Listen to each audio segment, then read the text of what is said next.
Hallelujah. ദൈവത്തിന്റെ പരിശുദ്ധമായ നാമം വാഴ്ത്തപ്പെടട്ടെ. ഇന്ന് പകൽക്കാലം നമുക്ക് ഒരുമിച്ച് കർത്താവിനെ ആരാധിക്കുവാൻ, സ്തുതിക്കുവാൻ, മഹത്വപ്പെടുത്തുവാൻ ഒരു ഞായറാഴ്ച കൂടി കർത്താവ് തന്നതോർത്ത് നന്ദി പറയുന്നു. എന്നെ കാണുകയും കേൾക്കുകയും ചെയ്യുന്ന എല്ലാ മാന്യ സഹോദരങ്ങൾക്കും വീണ്ടും വരാമെന്ന വാക്ക് പറഞ്ഞ കർത്താവിന്റെ നാമത്തിലുള്ള നന്ദിയും വന്ദനം അറിയിക്കുന്നു. Praise the Lord. നമ്മുടെ ജീവിതത്തിൽ കർത്താവ് നമുക്ക് നൽകിയിരിക്കുന്ന ഏറ്റവും വലിയ ഒരു ദാനം എന്ന് പറയുന്നത് നമ്മുടെ ജീവനാണ്. കർത്താവ് വചനങ്ങൾ പറയുന്നു, ഞാൻ അവർക്ക് ജീവൻ നൽകുവാനും സമൃദ്ധിയായിട്ട് നൽകുവാനും അത്രയും വന്നിരിക്കുന്നു. യോഹന്നാന്റെ സുവിശേഷം 10-ാം അധ്യായം 10-ാമത്തെ വാക്യം വായിക്കുമ്പോൾ, കള്ളൻ അറുക്കുക, മുടിക്കുക, മോഷ്ടിക്കുക, അറുപ്പാനും മുടിപ്പാനും മോഷ്ടിപ്പാനും അല്ലാതെ കള്ളൻ വരുന്നില്ല, ഞാനോ അവർക്ക് ജീവൻ ഉണ്ടാകുവാനും അത് സമൃദ്ധിയായിട്ടുണ്ടാകുവാനും അത്രേ ഞാൻ വന്നിരിക്കുന്നത്. ആമേൻ. അപ്പൊ നമ്മുടെ ദൈവം വന്നിരിക്കുന്നത്, കർത്താവ് വന്നിരിക്കുന്നത് നമുക്ക് ജീവൻ നൽകാനാണ്. ആമേൻ. അപ്പൊ നമ്മുടെ ജീവൻ വന്ന് വസിക്കുന്നത് നമ്മുടെ ശരീരത്തിലാണ്. ശരീരത്തെ കുറിച്ച് ബൈബിൾ പറയുന്നു, നിങ്ങളുടെ ശരീരമോ ദൈവത്തിന്റെ മന്ദിരം.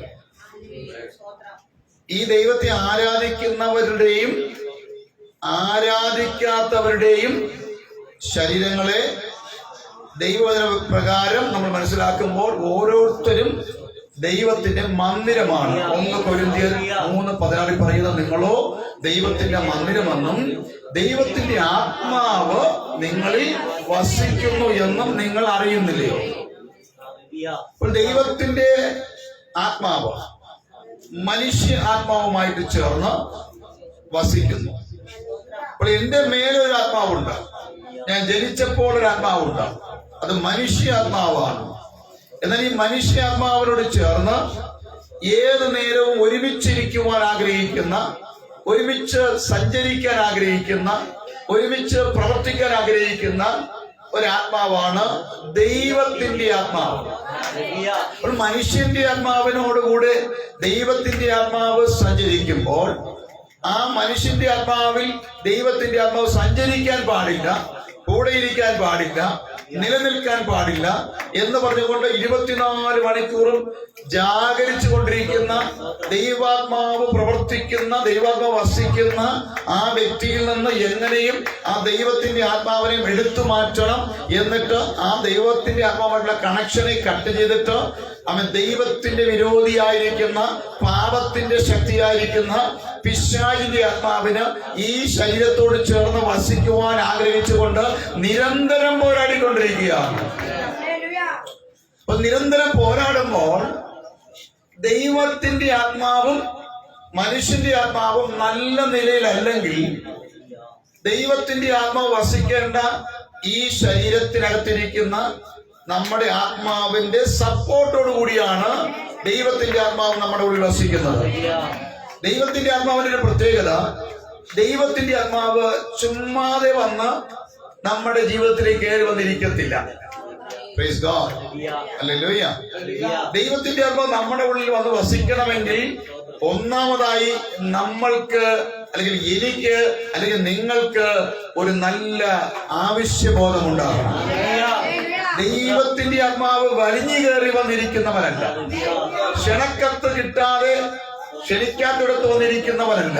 ഇന്ന് പകൽ എന്നെ കേൾക്കുന്ന ദൈവമേ, നീ ദൈവത്തിന്റെ മുമ്പാകെ, നീ നിന്റെ ശരീരം ദൈവത്തിന്റെ ദാനമാണെന്നും അതിനകത്ത് നിന്റെ മനുഷ്യാത്മാവുണ്ടെന്നും ആ ബോധം വന്നിട്ട് ആ മനുഷ്യാത്മാവിനോടുകൂടെ സ്വർഗത്തിലിരിക്കുന്ന ദൈവത്തിന്റെ ആത്മാവിന്, അല്ലെങ്കിൽ പ്രപഞ്ചത്തെ ഉണ്ടാക്കിയ ദൈവത്തിന്റെ ആത്മാവിന്, മനുഷ്യരാശിയെ രക്ഷിക്കാൻ വന്ന യേശു ക്രിസ്തുവിന്റെ ആത്മാവിന് എന്റെ ഉള്ളിൽ വന്നിരിക്കണമെന്ന് നീ എപ്പോഴൊക്കെ ആവശ്യപ്പെടുമോ, നീ വെൽക്കം ചെയ്യുമോ, നീ സ്വാഗതം ചെയ്യുമോ, അപ്പോഴല്ലാതെ ഈ ആത്മാവ് നിങ്ങളുടെ അകത്ത് വന്ന് വസിക്കാൻ സാധ്യതയില്ല. എന്നാൽ നിങ്ങൾ ആരും വിളിക്കാതെ, നിങ്ങളുടെ അനുവാദമില്ലാതെ, നിങ്ങളുടെ പെർമിഷൻ ഇല്ലാതെ, നിങ്ങളോട് ഒരു അല്പം പോലും അനുവാദം വാങ്ങാതെ അവൻ സ്തോത്രം ഇങ്ങനെ പിറകെ നടന്ന് ഏതെങ്കിലും നിലകളിൽ അവസരങ്ങൾ ഉണ്ടാക്കി അവൻ സാഹചര്യങ്ങൾ ഉണ്ടാക്കി അവൻ നിങ്ങളുടെ അകത്തേക്ക് എങ്ങനെയെങ്കിലും കയറത്തക്കവണ്ണം അവൻ ഒരു ഉളുപ്പുമില്ലാതെ നടക്കുന്ന ഒരു ആത്മാവുണ്ട്. അത് ഈ ലോകത്തിന്റെ ദൈവത്തിന്റെ ആത്മാവാണ്, ഈ ലോകത്തിലുള്ള ആത്മാവാണ്, അത് പിശാചിന്റെ ആത്മാവാണ്, അത് സാത്താന്റെ ആത്മാവാണ്, അത് പൈശാചിക ആത്മാവാണ്, അത് ശത്രുവിന്റെ ആത്മാവാണ്. അപ്പോൾ ഈ ആത്മാവിന് നിങ്ങളുടെ ഉള്ളിൽ കയറുവാൻ നിങ്ങളുടെ അനുമതി വേണ്ട. പക്ഷെ ദൈവത്തിന്റെ ആത്മാവ് അങ്ങനെയല്ല. ദൈവത്തിന്റെ ആത്മാവ് വരുമ്പോൾ നിങ്ങളുടെ അനുമതി വേണം. നിങ്ങൾ വാ തുറന്ന് ദൈവമേ, സർവശക്തനായ കർത്താവേ, യേശുവേ എന്ന് പറഞ്ഞ് നിങ്ങൾ വിളിക്കുമ്പോൾ, കരമുയർത്തി ക്ഷണിക്കുമ്പോൾ, നിങ്ങളുടെ മനസ്സ് വിട്ടുകൊടുക്കുമ്പോൾ, നിങ്ങൾ ചിന്തിക്കുമ്പോൾ, നിങ്ങൾ അങ്ങനെ പ്രാർത്ഥിക്കുമ്പോൾ, മുഴങ്ങൽ മടക്കേണ്ട ദൈവമേ, അങ്ങയുടെ ആത്മാവ് എന്നിൽ വന്ന് നിറയണമേ, എന്നിൽ വസിക്കണമേ, എന്നെ കൈകാര്യം ചെയ്യണമേ, എന്റെ ശരീരത്തെ കൈകാര്യം ചെയ്യണമേ, എന്റെ അവയവങ്ങളെ കൈകാര്യം ചെയ്യണമേ, എന്റെ ഓരോ മേഖലയും എന്റെ മനസ്സിനെ കൈകാര്യം ചെയ്യണമേ എന്ന് നിങ്ങൾ ആവശ്യപ്പെടുമ്പോഴല്ലാതെ ഈ ദൈവം നിങ്ങൾക്കായിട്ട് കയറി വന്ന വലിഞ്ഞു കയറി വന്ന ഒന്നും ചെയ്യത്തില്ല. അതുകൊണ്ടാണ് ഈ ആത്മാവിനെ മൊത്തമായി വിളിക്കുന്നത് ഇത് പരിശുദ്ധി ആത്മാവാണ്, അല്ലെങ്കിൽ ശുദ്ധിയുള്ള ആത്മാവാണ്. അപ്പോൾ ഈ ശുദ്ധിയുള്ള ആത്മാവ് വന്ന് നമ്മുടെ ശരീരങ്ങളിൽ വസിക്കണമെങ്കിൽ നമ്മൾ മൊത്തമായി ശുദ്ധിയുള്ളവരായി മാറും. നിങ്ങൾക്ക് സ്തുതിക്കുന്നതിന് കുഴപ്പമില്ല, ആരാധിക്കുന്നതിന് കുഴപ്പമില്ല, ബൈബിൾ വായിക്കുന്നതിന് കുഴപ്പമില്ല, ബൈബിൾ എടുത്തിട്ട് പ്രസംഗിക്കുന്നതിന് കുഴപ്പമില്ല. പക്ഷെ ദൈവത്തിന്റെ ആത്മാവ് ഇങ്ങനെ ചെയ്യുന്നവരുടെ ജീവിതത്തിൽ വന്ന് വസിക്കണമെങ്കിൽ, നിലനിൽക്കണമെങ്കിൽ നിങ്ങൾ വിശുദ്ധിയുള്ളവരായി മാറണം. ഹല്ലേലൂയ. നിങ്ങൾ ശുദ്ധിയുള്ളവരായി മാറണം. ഹല്ലേലൂയ. നിങ്ങളുടെ ശരീരത്തിന്റെ ഓരോ അവയവങ്ങളും ശുദ്ധിയുള്ളതായി മാറണം. നിങ്ങളുടെ നാവ് ശുദ്ധിയുള്ളതായി മാറണം. നിങ്ങളുടെ ഹൃദയം ശുദ്ധിയുള്ളതായി മാറണം. നിങ്ങളുടെ ചിന്തകൾ ശുദ്ധിയുള്ളതായി മാറണം. ഇങ്ങനെ ശുദ്ധിയില്ലാത്ത നിലകളിൽ നിങ്ങൾ വസിച്ചിട്ട് ദൈവം വന്ന് വസിക്കുന്നു, ദൈവം എന്നിൽ ഇരിപ്പുണ്ടെന്ന് പറഞ്ഞ് അവകാശപ്പെട്ടാൽ അത് നിങ്ങളുടെ വിദ്യായിരുന്നു. അങ്ങനെ ഒരു ആത്മാവല്ല ഇന്ന് ഞാൻ നിങ്ങളോട് വിളിച്ചു പറയുന്ന ദൈവത്തിന്റെ ആത്മാവ്. ഹല്ലേലൂയ. എത്ര പേർക്ക് മനസ്സിലാകുന്നുണ്ട്? എത്ര പേർക്ക് മനസ്സിലാകുന്നുണ്ട്? മനസ്സിലാകുന്ന കാര്യങ്ങൾ ഉയർത്തി ദൈവത്തെ സ്തുതിച്ചാൽ. ഹല്ലേലൂയ. ഹല്ലേലൂയ. നിങ്ങള് ദൈവം ആഗ്രഹിക്കുന്നു എന്നിൽ വസിക്കണമെന്ന്, നിങ്ങളിൽ വസിക്കണമെന്ന്. എന്തിനാ? നിങ്ങളെ നന്നാക്കുവാൻ, നിങ്ങളെ നേരെയാക്കുവാൻ, നിങ്ങളെ മാനിക്കുവാൻ, നിങ്ങളെ ഉയർത്തുവാൻ, നിങ്ങളെ ശക്തീകരിക്കുവാൻ, നിങ്ങൾ നിർമ്മിക്കപ്പെട്ട സ്ഥാനത്ത് മാനിക്കപ്പെടുവാൻ, തള്ളപ്പെട്ട സ്ഥാനത്ത് നിങ്ങളെ ഉയർത്തുവാൻ. നിങ്ങൾ ഒരു തരത്തിൽ നഷ്ടപ്പെട്ടു പോകരുത്. നഷ്ടപ്പെട്ട സ്ഥാനത്ത് നിന്ന് നിങ്ങൾ മടങ്ങി വന്ന് ദൈവത്തെ മഹത്വപ്പെടുത്തുന്നതിനായിത്തീരുമ്പോൾ നിങ്ങളെ ഉയർത്തുവാൻ ആഗ്രഹിക്കുന്ന ആ ഒരു ആത്മാവ് നമ്മളിൽ വന്ന് വസിക്കാൻ ആഗ്രഹിക്കും. ദൈവത്തിന് കൊടുത്തത് കൊണ്ട് മാത്രം ആരും അനുഗ്രഹിക്കപ്പെടില്ല. ദൈവത്തിന് കൊടുത്തത് കൊണ്ട് മാത്രം ആരും വിശുദ്ധീകരിക്കപ്പെടത്തില്ല. പണം കൊടുത്ത് വിശുദ്ധി വാങ്ങാൻ കഴിയത്തില്ല. നിങ്ങളുടെ ധനം കൊടുത്ത്, വസ്തു കൊടുത്ത്, വീട് കൊടുത്ത് ഒന്നും നിങ്ങളെ ദൈവത്തിന്റെ വിശുദ്ധി വിലയ്ക്ക് വാങ്ങാൻ കഴിയത്തില്ല. പിന്നെയോ നിങ്ങൾ മനസ്സോടെ നിങ്ങളെ തന്നെ ശുദ്ധീകരിക്കണം, മനസ്സോടെ നിങ്ങളെ തന്നെ വൃത്തിയാക്കണം. നിങ്ങൾ വിശുദ്ധിയിൽ നിന്നല്ലാതെ ഈ ദൈവത്തെ വിളിച്ചാൽ ഈ ദൈവം വിളി കേൾക്കത്തില്ല. നിങ്ങളൊരു ദിവസം കള്ളം മാത്രം പറഞ്ഞുകൊണ്ട് ജീവിക്കുന്ന ആളാണെങ്കിൽ കള്ളം പറഞ്ഞിട്ട് കുറച്ച് കഴിയുമ്പോൾ ദൈവമേ വിളിച്ച ദൈവം വിളി കേൾക്കത്തില്ല. മറ്റുള്ളവർക്ക് കൊടുക്കേണ്ട നന്മകൾ കൊടുക്കാതെ, കട്ടുവച്ചിരിക്കുന്ന മുതലുകൾ തിരിച്ചു കൊടുക്കാതെ ഈ ദൈവം വിളി കേൾക്കത്തില്ല. വിശുദ്ധ വചനത്തിൽ പറയുന്നത് പോലെ, വിശുദ്ധ തിരുവഴുത്തിൽ പറയുന്നത് പോലെ നിങ്ങളുടെ ജീവിതത്തിന് ഒരു മാറ്റം വരുത്താതെ ഒരാൾക്കും ഈ ദൈവത്തിൽ നിന്ന് നമുക്ക് പ്രാപിക്കാൻ കഴിയത്തില്ല. ഹല്ലേലൂയ. ആലയത്തിൽ വന്നിരുന്ന് കസേര മെനക്കെടുത്തിയൊരു കാര്യമില്ല, വന്നിരുന്ന് ഉറങ്ങിയിട്ടും കാര്യമില്ല. ചിലരൊക്കെ ഉറങ്ങാനായിട്ടങ്ങ് വരിക, ചിലരൊക്കെ വെറുതെ ഒരു കസേര ഉണ്ടല്ലോ എന്ന് പറഞ്ഞ് പോരുക. അല്ല, അതിലൊന്നും ഒരു ഗുണവുമില്ല. ഞാൻ വാസ്തവമായി പറയാം, എന്നെ കേൾക്കുന്ന നിങ്ങൾ മനസ്സിലാക്കിയാലും ശരി ഇല്ലെങ്കിലും ശരി, ഈ ദൈവം അങ്ങനെ ചാടി കയറി അങ്ങ് അനുഗ്രഹിക്കുന്ന ദൈവമല്ല, പിന്നെയോ വ്യവസ്ഥകൾ വെച്ച് അനുഗ്രഹിക്കുന്ന ദൈവമാണ്. നിങ്ങൾക്ക് വേണ്ടി ഒരു വ്യവസ്ഥ വെച്ചിട്ടുണ്ട്. അത് നിങ്ങൾ അനുഗ്രഹിക്കപ്പെടണമെങ്കിൽ, എല്ലാവരും നന്നായി ശ്രദ്ധിച്ചു കേട്ടാട്ട്, നിങ്ങൾ അനുഗ്രഹിക്കപ്പെടണമെങ്കിൽ, നിങ്ങളുടെ കുടുംബം അനുഗ്രഹിക്കപ്പെടണമെങ്കിൽ, നിങ്ങളുടെ തലമുറകൾ അനുഗ്രഹിക്കപ്പെടണമെങ്കിൽ, നിങ്ങളുടെ ജീവിതം അനുഗ്രഹിക്കപ്പെടണമെങ്കിൽ, നിങ്ങൾ ചെല്ലുന്ന സ്ഥലത്തിൽ അനുഗ്രഹം ഉണ്ടാകണമെങ്കിൽ, നിങ്ങൾ ചെല്ലുന്ന ഭവനത്തിൽ അനുഗ്രഹം ഉണ്ടാകണമെങ്കിൽ, ഞാൻ പറയട്ടെ, അവൻ അവസ്ഥ നോക്കി അനുഗ്രഹിക്കുന്ന ദൈവമല്ല, പിന്നെയോ വ്യവസ്ഥ നോക്കി അനുഗ്രഹിക്കുന്ന ദൈവം. അവസ്ഥ നോക്കി അനുഗ്രഹിക്കുന്ന ദൈവമല്ല. നമ്മൾ എന്താ പറയുന്നത്? നമ്മൾ അവസ്ഥ ആയിപ്പോയി, എനിക്ക് ഞായറാഴ്ച വരാൻ കഴിയാത്ത ഇന്ന അവസ്ഥ കൊണ്ടാ, ഞാൻ ഇവിടെ വന്നിരുന്ന് ഉറങ്ങിപ്പോയത് ഇന്ന അവസ്ഥ കൊണ്ടാ. ഹല്ലേലൂയ, സ്തോത്രം. അപ്പോൾ നമ്മൾ അവസ്ഥകൾ പറയും. ഓക്കെ, അവസ്ഥകളൊക്കെ പറഞ്ഞാൽ കേൾക്കുന്ന പഞ്ചായത്ത് മെമ്പർ ഉണ്ടാകാം, അവസ്ഥകൾ പറഞ്ഞാൽ കേൾക്കുന്ന നമ്മുടെ കേരള മുഖ്യമന്ത്രി വി ഡി സതീശനും ഉണ്ടാകാം, അവസ്ഥ പറഞ്ഞാൽ കേൾക്കുന്ന ചിലപ്പോൾ എന്നെ പോലുള്ള ദൈവദാസന്മാരും ഉണ്ടാകാം. പക്ഷേ നിങ്ങളുടെ അവസ്ഥ കേട്ടിട്ട് അവൻ ഇടപെടുന്ന ദൈവമല്ല. ദൈവം പറയും, ഞാൻ നിന്റെ സ്ഥിതിക്ക് മാറ്റം വരുത്താം, നിന്റെ കുടുംബത്തിന് മാറ്റം വരുത്താം, നിന്റെ തലമുറകൾക്ക് മാറ്റം വരുത്താം, നിന്റെ നന്മകൾക്ക് മാറ്റം വരുത്താം, നിന്റെ ജീവിതത്തിൽ വലിയ മാറ്റങ്ങൾ ഞാൻ തരാം. എന്ത് ചെയ്യണമെന്ന് അറിയാമോ? ഇന്ന് പൽക്കാലം നീ നിന്റെ അവസ്ഥ പറഞ്ഞുകൊണ്ടിരിക്കാതെ എന്റെ വ്യവസ്ഥയിലേക്ക് നിന്റെ കാലുകൾ എടുത്ത് വെക്ക്, എന്റെ വ്യവസ്ഥയിലേക്ക് നിന്റെ ചുവടുകൾ വെക്ക്, എന്റെ വ്യവസ്ഥയിലേക്ക് നീ മടങ്ങി വാ. എന്റെ വ്യവസ്ഥയിലേക്ക് നീ മടങ്ങി വന്നാൽ ഞാൻ നിന്നെ അനുഗ്രഹിച്ച് ഉന്നത പദവിയിൽ നിർത്തും. ആവർത്തന പുസ്തകം 28-ാം അധ്യായം നമ്മളെടുത്ത് വായിക്കാൻ തുടങ്ങുമ്പോൾ അതൊന്ന് തുറന്നു നോക്കിയാൽ നമുക്ക് മനസ്സിലാകും. അവൻ ആവർത്തന പുസ്തകം ഉള്ളവരൊക്കെ ഒന്ന് എടുത്താട്ടെ, തുറന്നു നോക്കിയാട്ടെ എന്താണ് എഴുതിയിരിക്കുന്നത്. ആവർത്തന പുസ്തകം 28-ാം അധ്യായം വേഗം ഒന്ന് എടുത്താട്ടെ. ആവർത്തന പുസ്തകം 28-ാം അധ്യായം എടുത്തോ. അവിടെ എന്താ പറഞ്ഞിരിക്കുന്നത്? അവിടെ നോക്കണേ, ദൈവം പറഞ്ഞിരിക്കുന്നു, നിന്റെ ദൈവമായ യഹോവയുടെ വാക്ക്.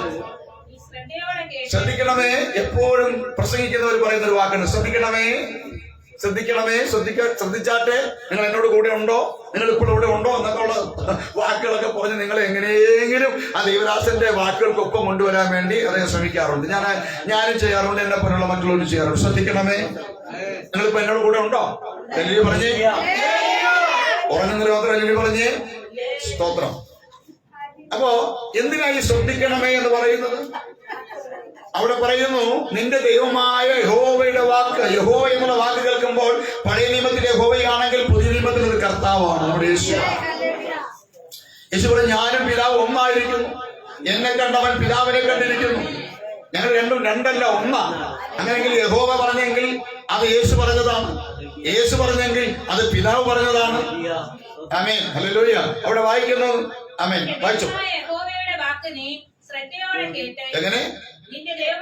നിന്റെ ദൈവമായ. അപ്പോൾ ഒരു കാര്യം മനസ്സിലാക്കണം, നിനക്കൊരു ദൈവമുണ്ട്. നീ ഒരു ദൈവത്തിന്റെ വകയാണ്, ദൈവത്തിന്റെ ഉടമസ്ഥയിൽപ്പെട്ടതാണ്. നിനക്കൊരു ദൈവമുണ്ട്. എങ്ങനെയാ? നിന്റെ ദൈവമായ, നിന്റേത് മാത്രമായ ഒരു ദൈവം. നിങ്ങൾക്ക് ആർക്കും ദൈവമില്ലെങ്കിലും ഞാൻ പറയും, എനിക്കൊരു ദൈവമുണ്ട്. എനിക്ക് ഒരുപാട് ദൈവങ്ങൾ ഉണ്ടായിരുന്നു, പക്ഷേ ആ ദൈവങ്ങളൊക്കെ മാറ്റിയിട്ട് എന്നെ സൃഷ്ടിച്ചവനായ ഒരു ദൈവത്തെ ഞാൻ കണ്ടെത്തി. ആ കണ്ടെത്തിയ ദൈവത്തെ ഞാൻ ഇപ്പോഴും ആരാധിക്കുന്നു. ആ ദൈവം എന്റെ ദൈവമാണ്. എന്റെ ദൈവം, നിന്റെ ദൈവമായ എന്റെ, എല്ലാവർക്കും പറഞ്ഞ എന്റെ ദൈവം, എന്റെ ദൈവം, എന്റെ ദൈവം, എന്റെ ഡാഡി, എന്റെ വീട്, എന്റെ കാറ്, എന്റെ പാസ്റ്റർ എന്നൊക്കെ പറഞ്ഞ പോലെ എന്റെ വ്യക്തിപരമായി നമുക്കൊരു ദൈവമുണ്ട്. അല്ലെങ്കിൽ തൊട്ടിട്ട് പറ, ആമേൻ, നമുക്കൊരു ദൈവമുണ്ട്, എനിക്കൊരു ദൈവമുണ്ട്, എന്റെ ദൈവം. ഹല്ലേലൂയ. അപ്പൊ നിന്റെ ദൈവമായ യഹോവയുടെ വാക്ക് നീ ശ്രദ്ധയോടെ കേൾക്കണം. എങ്ങനെയെങ്കിലും കേട്ടാ പോരാ, എങ്ങനെയെങ്കിലും കേട്ടാ പോരാ. ദൈവം കേൾക്കുമ്പോൾ നിങ്ങളൊന്ന് നിവർന്നിരിക്കണം. അവൻ ചാരിക്കടന്ന് കേൾക്കുന്ന പരിപാടികൾ നിവർന്നിരിക്കണം. ചാരിയിരുന്ന അതിനെ ഉറങ്ങിപ്പോകും. നിവർന്നിരുന്ന് കേൾക്കണം, ഉണർന്നിരുന്ന് കേൾക്കണം, കണ്ണ് തുറന്ന് കേൾക്കണം, ചെവി തുറന്ന് കേൾക്കണം. കാരണം എന്താ? നിന്റെ ദൈവത്തെ കുറിച്ചാണ് പറയുന്നത്. നിന്റെ ദൈവം പറയുന്ന കാര്യങ്ങളാണ് നിന്നോട് പറയുന്നത്. വേദപുസ്തകത്തിൽ പറയുന്നു, നിന്റെ ദൈവമായ യഹോവയുടെ വാക്ക് നീ ഇന്ന് കേട്ട് ഞാൻ ഇന്ന് നിന്നോട് ആജ്ഞാപിക്കുന്നു. കേട്ടോ, ദൈവം പറയുന്നു, എന്റെ ദൈവം എന്നോട് ആജ്ഞാപിക്കുന്നു. അതിന്റെ അർത്ഥം എന്താ? എന്റെ ദൈവത്തിന് എന്നോട് ആജ്ഞാപിക്കത്തക്ക നിലയിൽ അവൻ എന്റെ മേലൊരു അധികാരമുണ്ട്. ആമേൻ, ഹല്ലേലൂയ. അപ്പൊ എന്റെ ദൈവത്തിന് എന്നോട് ആജ്ഞാപിക്കത്തത്. നമ്മുടെ ചിലപ്പോ നമ്മൾ ചോദിക്കും, ചിലരോട് നമ്മൾ ചോദിക്കാറ്, താനാരാ എന്നെ ആജ്ഞാപിക്കുക, എന്നോട് ആജ്ഞാപിക്കാൻ? താനാരാ എന്നോട് ആജ്ഞാപിക്കാൻ എന്ന് ചിലരോടൊക്കെ നമ്മൾ ചോദിക്കാറുണ്ടല്ലേ. നമ്മളോട് ചിലർക്ക് ആജ്ഞാപിച്ചു വരുമ്പോൾ, വീട്ടിൽ നമ്മളൊരു സ്ഥാപനത്തിൽ ജോലിക്ക് പോയി, അവിടെ നമ്മുടെ തലയ്ക്ക് മുകളിൽ ഒത്തിരി ഉദ്യോഗസ്ഥരുണ്ട്. അവർക്ക് നമ്മുടെ തലയ്ക്ക് മുകളിലുള്ള ഏത് ഉദ്യോഗസ്ഥരും നമ്മളോട് ആജ്ഞാപിക്കാം, പദവിയുള്ളതാണ്. പക്ഷെ അവിടെ നിൽക്കുന്ന അതേ സ്ഥാനത്ത് നമ്മളെക്കാൾ താഴെ ഉള്ള വ്യക്തി, അവിടുത്തെ ഒരു സ്റ്റാഫ് ഉണ്ട്, നമ്മൾ ചെയ്തേക്കാളും കുറഞ്ഞ ജോലി ചെയ്യുന്ന സ്റ്റാഫാണ്. പക്ഷെ അവരുടെ സംസാരത്തിൽ ആജ്ഞാപിക്കുന്ന പോലെയൊക്കെ വന്നു. അതുപോലെ ചെയ്തേക്കണം, ഇങ്ങനെ ചെയ്യണം എന്നൊക്കെ നമ്മൾ ആജ്ഞാപിക്കുമ്പോൾ നമ്മളവിടെ ചോദിക്കും, താൻ ആരെ ആജ്ഞാപിക്കാം? താൻ ആരാണോ? തനിക്ക് എന്താ അധികാരമാണോ? അങ്ങനെയെങ്കിൽ ഇന്ന് പകൽ നിങ്ങളോട് ആജ്ഞാപിക്കുന്ന ദൈവത്തോട് ആർക്കെങ്കിലും അങ്ങനെ ചോദ്യം ചോദിക്കാൻ പറ്റുമോ? അങ്ങനെ ചോദിക്കുന്നവരുടെ ദൈവത്തിന് പറയുന്ന ഒരു കാര്യമുണ്ട്. അങ്ങനെ ആരെങ്കിലൊക്കെ ചോദിക്കുന്നവരുണ്ടായിരിക്കാം, ഇതേ ദൈവമാണ് ഈ ദൈവം ആരാ എന്നോട് ആജ്ഞാപിക്കാൻ? എന്തൊക്കെ വേണമെങ്കിൽ വിശ്വാസികൾക്ക് ചിന്തിക്കാം, അല്ലാത്തവർക്കും ചിന്തിക്കാം. പക്ഷെ ഒരു കാര്യം മനസ്സിലാക്കണം, ഇന്ന് പകൽ ഈ ദൈവം നിങ്ങളെ നോക്കി ആജ്ഞാപിക്കുന്നെങ്കിൽ അവൻ ആജ്ഞാപിക്കാൻ തക്കവണ്ണം യോഗ്യത ഉള്ളവനാണ്. അവൻ ആജ്ഞാപിക്കാൻ തക്കവണ്ണം കഴിവുള്ളവനാണ്. ആജ്ഞാപിക്കാൻ അവന് യോഗ്യതയുണ്ട്. എന്താണ്? നിങ്ങളെ അവൻ സൃഷ്ടിച്ചിരിക്കുകയാണ്. ഇന്ന് പകൽ ഒരു പിതാവ് ഒരു മകനെ നോക്കി, ഒരു മാതാവ് ഒരു മകളെ നോക്കി ആജ്ഞാപിക്കുന്നെങ്കിൽ ആജ്ഞാപിക്കുന്ന മാതാവിന്റെയും പിതാവിന്റെയും മുഖത്ത് നോക്കി മക്കൾ ചിലപ്പോൾ ചോദിച്ചെന്നിരിക്കും, എന്തുദ്ദേശത്തിലാ, എന്ത് കണ്ടിട്ട് ആജ്ഞാപിക്കുന്നേ? അന്നേരം മാതാവ് പറയും, ചുമ്മാതല്ല നിന്നോട് ആജ്ഞാപിക്കുന്നത്, ഞാൻ നിന്നെ ജനിപ്പിച്ച വ്യക്തിയാണ്. ഞാൻ നിന്നെ വയറ്റിൽ ചുമന്ന വ്യക്തിയാണ്. നിന്നെ ഞാൻ ആഹാരം തന്ന്, വസ്ത്രം തന്ന്, പഠിപ്പ് തന്ന് നിന്നെ വളർത്തിയ വ്യക്തിയാണ്. അതുകൊണ്ട് എനിക്ക് നിന്നോട് ആജ്ഞാപിക്കാനുള്ള കഴിവുണ്ട്, ആജ്ഞാപിക്കാനുള്ള അവകാശമുണ്ട്. അങ്ങനെ ഇന്ന് ദൈവം ആജ്ഞാപിക്കുന്നത് എന്തുകൊണ്ട്? ഈ ദൈവം നമ്മളോട് ചോദിച്ചിട്ടല്ല നമ്മെ ഉണ്ടാക്കിയത്. ഈ ഭൂമിയിൽ ദൈവത്തിന് പകരമായി ഒരു കൂട്ടർ വേണമെന്ന് ദൈവം ആഗ്രഹിച്ചു. ദൈവത്തിന് പകരമായി ഈ ഭൂമിയിൽ ദൈവത്തിന് പകരമായി ദൈവത്തെ പോലെയുള്ള ഒരു കൂട്ടരെ വേണമെന്ന് ദൈവം ആഗ്രഹിച്ചിട്ട് ദൈവം എരുമയെ പോലെയോ പൂച്ചയെ പോലെയോ പുലിയെ പോലെയോ പട്ടിയെ പോലെയോ കുരങ്ങനെ പോലെയോ ഉണ്ടാക്കാതെ ദൈവത്തിന്റെ സ്വരൂപത്തിലും ദൈവത്തിന്റെ സാദൃശ്യത്തിലും എന്റെയും നിന്റെയും അനുമാനം വാങ്ങാതെ ദൈവം എന്നെയും നിന്നെ ഉണ്ടാക്കിയെങ്കിൽ ഉണ്ടാക്കിയവനോ നിന്നോട് കൽപ്പിക്കുവാൻ അധികാരമുണ്ട്. ഉണ്ടാക്കിയവനോ നിന്നെ നിർമ്മിച്ചവനോ നിന്നോട് ആജ്ഞാപിക്കുവാൻ അനുവാദമുണ്ട്. നീ എന്നെ പോലെ ഇരിക്കുന്നത്, നിന്നെ ഞാൻ ഉണ്ടാക്കിയപ്പോൾ എന്നെ പോലെ ഉണ്ടാക്കിയത് മാത്രമല്ല, നിന്നെ ഉണ്ടാക്കുമ്പോൾ നിന്നെ നിർമ്മിക്കുമ്പോൾ അതിന് സ്തോത്രം ഞാൻ എന്ത് ചെയ്തു? നിന്റെ മൂക്കിലേക്ക് നിന്റെ ഉള്ളിലേക്ക് എന്റെ ശ്വാസമൂതി തന്നിരിക്കുക എന്ന് പറഞ്ഞാൽ ഇപ്പോൾ നിന്റെ അകത്ത് വ്യാപരിക്കുന്ന ഈ ജീവനുണ്ടല്ലോ, നീ ജീവിച്ചിരിക്കുന്നത് എന്റെ കൃപയാ, എന്റെ കരുണയാ, എന്റെ ദയയാ. നീ മരിച്ചുകൊണ്ടിരിക്കുന്ന ശ്വാസമുണ്ടല്ലോ, അത് എന്റെ ദാനമാ. അതുകൊണ്ട് എനിക്ക് നിന്നെ ആജ്ഞാപിക്കുവാൻ എനിക്ക് അധികാരമുണ്ട്. നമ്മൾ വലിച്ചു കയറ്റുന്ന ഈ ഓക്സിജൻ ദൈവത്തിന്റെ ദാനമാണ്. നിങ്ങള് പൈസ കൊടുക്കാതെ ഇഷ്ടംപോലെ ശ്വസിക്കുന്നില്ലേ? നിങ്ങളുടെ ശ്വാസത്തിന് ഒരു തടസ്സം നേരിട്ടാൽ അതിന്റെ ശ്വാസത്തിന്റെ റൊട്ടേഷൻ ഒരു ചേഞ്ച് വന്നാൽ നിങ്ങൾ നേരെ ഹോസ്പിറ്റലിലേക്ക് പോകേണ്ടി വരും. ഈ ഹോസ്പിറ്റലിലേക്ക് പോയി ചെന്ന ഒരു കുറ്റിയെടുത്ത് മൂക്കിലോട്ട് വെച്ച് അതിന്റെ മൗത്ത് പീസ് ഒക്കെ വെച്ച് നമ്മളെ മൂക്കിലേക്ക് വെച്ചിട്ട് അവരങ്ങോട്ട് ഓൺ ചെയ്യും. കുറച്ച് കഴിയുമ്പോൾ ആ വിമിഷ്ടമൊക്കെ മാറി ശ്വാസമൊക്കെ നേരെയായി. അതെല്ലാം കഴിഞ്ഞിട്ട് പുറത്തിറങ്ങുമ്പോൾ ഒരു 30,000 രൂപയുടെ ഒരു ബില്ലും കൂടെ തരും. അത് കിട്ടുമ്പോ ഉള്ള ശ്വാസവും പോകും അല്ലേ? നോക്കണേ. എന്നാൽ ആ 30,000 രൂപ ബില്ല് കിട്ടുന്ന ശ്വാസം നിനക്ക് ഫ്രീ ആയിട്ട് രാവിലെ മുതൽ രാത്രി വരെ 24 മണിക്കൂറല്ല, നീ ജനിച്ച നാൾ മുതൽ ഈ നിമിഷം വരെ, ഈ ശബ്ദം കേൾക്കുന്ന ഈ നിമിഷം വരെ 10 പൈസ കൊടുക്കാതെ, 10 രൂപ കൊടുക്കാതെ നിനക്ക് സൗജന്യമായി ശ്വസിക്കുവാനെന്ന് അവന് നിന്നോട് ആജ്ഞാപിക്കുവാൻ അധികാരമുണ്ട്. ചിലരൊക്കെ ദൈവത്തോട് ചോദിക്കുന്ന ചോദ്യമാണ്, നീ ആരാ എന്നോട് ചോദിക്കുക? നീ ആരാ ഇതൊക്കെ പറയാൻ? നീ ആരാണ് ഇതൊക്കെ ചെയ്യാൻ? എന്റെ കുഞ്ഞെ, അങ്ങനെയുള്ള മണ്ടൻ ചോദ്യം ഒന്നും ചോദിക്കല്ലേ. നീ ആരെന്ന് ഒരിക്കലും ഒരു മനുഷ്യൻ ദൈവത്തെ ആരെന്നറിയാതെ അല്ലെങ്കിൽ ദൈവത്തെ വേണ്ടതുപോലെ മനസ്സിലാക്കാതെ ഇവൻ ദൈവത്തിന് വിരോധിയായി നടന്നു. ഇവൻ ദൈവത്തിന് വിരോധിയായി മാറാനുള്ള കാര്യമെന്താ? ഇവന് കുറച്ച് ജ്ഞാനം കൂടിപ്പോയി. എവിടെയാണോ കുറച്ച് ജ്ഞാനം കൂടുന്നത് അധികം ചിന്തകൾ ഉണ്ടാകുന്നു. എന്താണ് ചിന്ത? ഞാൻ വലിയവനായിപ്പോയി. അവന്റെ ജ്ഞാനം, അവന്റെ അറിവ്, അവൻ ഇരുന്നങ്ങ് പഠിക്കുക. പഠിച്ച് അവൻ ഗമാല് വലിയ വലിയ ഉന്നത സ്ഥാനത്തെത്തി. അതവനെ അഹങ്കാരിയാക്കി മാറ്റി. മനുഷ്യൻ എപ്പോഴും അഹങ്കാരിയായി മാറുന്നത്? എനിക്ക് എന്തെങ്കിലും ചെയ്യാൻ പറ്റും, എനിക്ക് ചെയ്യാനുള്ള കഴിവുണ്ട്, എന്നെ കൊണ്ട് കഴിയാത്തതൊന്നുമില്ല, അപ്പൊ ഞാൻ വലിയ പുള്ളിയാ, ഞാൻ പണ്ടത്തെ പോലെ അല്ല, എനിക്ക് പാടാൻ ഭയങ്കര കഴിവാ, എനിക്ക് ഡാൻസ് കളിക്കാൻ ഭയങ്കര കഴിവാ, എനിക്ക് പണം വരയ്ക്കാൻ ഭയങ്കര കഴിവാ, എനിക്ക് പണം ഇഷ്ടംപോലെ ഉണ്ട്, എനിക്ക് അതെല്ലാം ഇഷ്ടംപോലെ, എല്ലാം വലിയ വീടാ എന്നൊക്കെ പറഞ്ഞ് ചിന്തിക്കുന്ന നിലകളിലുള്ള ഉന്നത ഭാവം അത് ദൈവത്തെ മറക്കുമ്പോഴാണ്. ഇവിടെ ദൈവത്തെ മറന്നിട്ട് ഒരുത്തൻ ഇങ്ങനെ ചിന്തിക്കണം, ഞാൻ ഉന്നതനാണ്, ഞാൻ വലിയ പണ്ഡിതനാണ്, ജ്ഞാനിയാണ്. അതിനുവരി അവന്റെ ജ്ഞാനം വർദ്ധിച്ചപ്പോൾ ഈ ജ്ഞാനമില്ലാത്ത സാധുക്കളെ പിടിച്ചു കെട്ടാനും അവരെ തകർക്കാനും അവരെ കൊല്ലുവാനുമായിട്ട് ഇവനൊരു പുറപ്പാട് നടത്തി. വലിയ പൊക്കമുള്ള കുതിരപ്പുറത്ത് കയറി ഇവൻ ഈ പാവപ്പെട്ട മക്കൾ ആരാധിക്കുന്ന ദൈവത്തെയും ആ ദൈവമക്കളെയും നശിപ്പിക്കുവാൻ തക്കവണ്ണം ഇവൻ വലിയ കൊമ്പത്തെ മറ്റേ ഒരു വലിയ ഉദ്യോഗസ്ഥനെ പോലെ കയറി വരുമ്പോൾ നോക്കണമേ, ഇവൻ അറിയത്തില്ല ഇവനെ ഉണ്ടാക്കിയ ഒരുവൻ ഇവിടെ ഉണ്ടെന്ന്. ഇവൻ അറിയത്തില്ല ഇവന്റെ ബലത്തിലാൽ ഇവൻ ഇപ്പോഴത്തെ ചെയ്യുന്ന ഈ ശ്വസിക്കുന്ന മുഴുവൻ ഇവൻ കൊടുത്തതാണ്. ഇവന്റെ ആരോഗ്യം ദൈവം കൊടുത്തതാണ്. ഇവന്റെ ഹൈറ്റും വെയിറ്റും എല്ലാം ദൈവം കൊടുത്തത് ഇവൻ അറിയുന്നില്ല. ഇവൻ അഹങ്കരിക്കുക. ഇവൻ ചോദിക്കുക, ആരാണ് യേശു? ആരാണ് ഇവൻ? ഏതാ ഇവൻ? വലിയ കുഴപ്പക്കാരനാണല്ലോ. ഇവന്റെ മാർഗത്തിൽ പോകുന്നവരൊക്കെ ഇല്ലാതാക്കണം. ഈ യേശു ആരാ?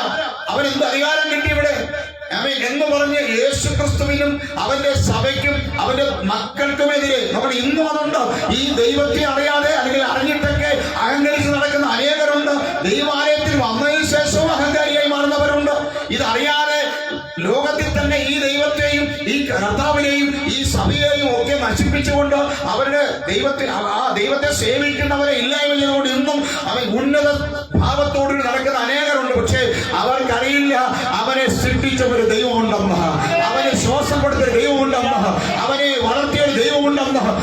അങ്ങനെ ഉന്നത സ്ഥാനം നടക്കുന്നവനെ ഒരു ദൈവമുണ്ടെന്ന് വെളിപ്പെടുത്തി കൊടുക്കുന്ന ഒരു കർത്താവാണ് നമ്മുടെ കർത്താവ്. ദൈവസഭകളൊക്കെ ഇപ്പൊ പലയിടത്തും നശിപ്പിച്ചുകൊണ്ടിരിക്കുക. ദൈവമക്കൾക്കെതിരെ വല്ലാത്ത പോരാട്ടങ്ങൾ നടന്നുകൊണ്ടിരിക്കുക. അത് കർത്താവ് പണ്ടേ പറഞ്ഞ കാര്യമാണ്. അത് നമുക്കറിയാവുന്നതുകൊണ്ട് നമുക്ക് സങ്കടമൊന്നുമില്ല.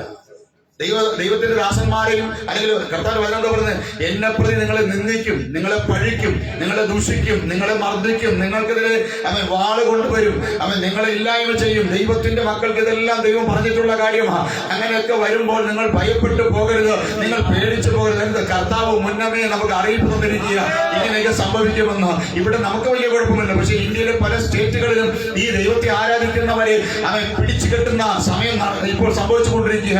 ആലയങ്ങളെ തച്ചുടച്ചുകൊണ്ടിരിക്കുന്നു. ദൈവദാസന്മാരെ തലങ്ങും വിലങ്ങും അടിക്കുന്നു. കള്ളക്കേസിൽപ്പെടുത്തി അവരെ ജയിലിനകത്തിട്ട് പൂട്ടിവെക്കുന്നു. നോക്കണമേ, ഇവരറിയുന്നില്ല ഇവരാർക്കെതിരെയാണ് കളിക്കുന്നതെന്ന്, ആർക്കെതിരെയാണ് അവർ മത്സരിക്കുന്നത്. ഞാൻ പറയട്ടെ, ഇന്ന് ഞാൻ പറയട്ടെ, സ്തോത്രം. നോക്ക്, ഈ ദൈവത്തെ അറിയാത്ത അനുഭവത്തിൽ ഈ ദൈവത്തെ കുറിച്ച് മനസ്സിലാക്കാൻ കഴിയാത്ത അനുഭവത്തിൽ ദൈവത്തെ സേവിക്കുന്നവരെ ഇല്ലായ്മ ചെയ്യുന്നവരെ ദൈവം വെറുതെ വിടത്തില്ല.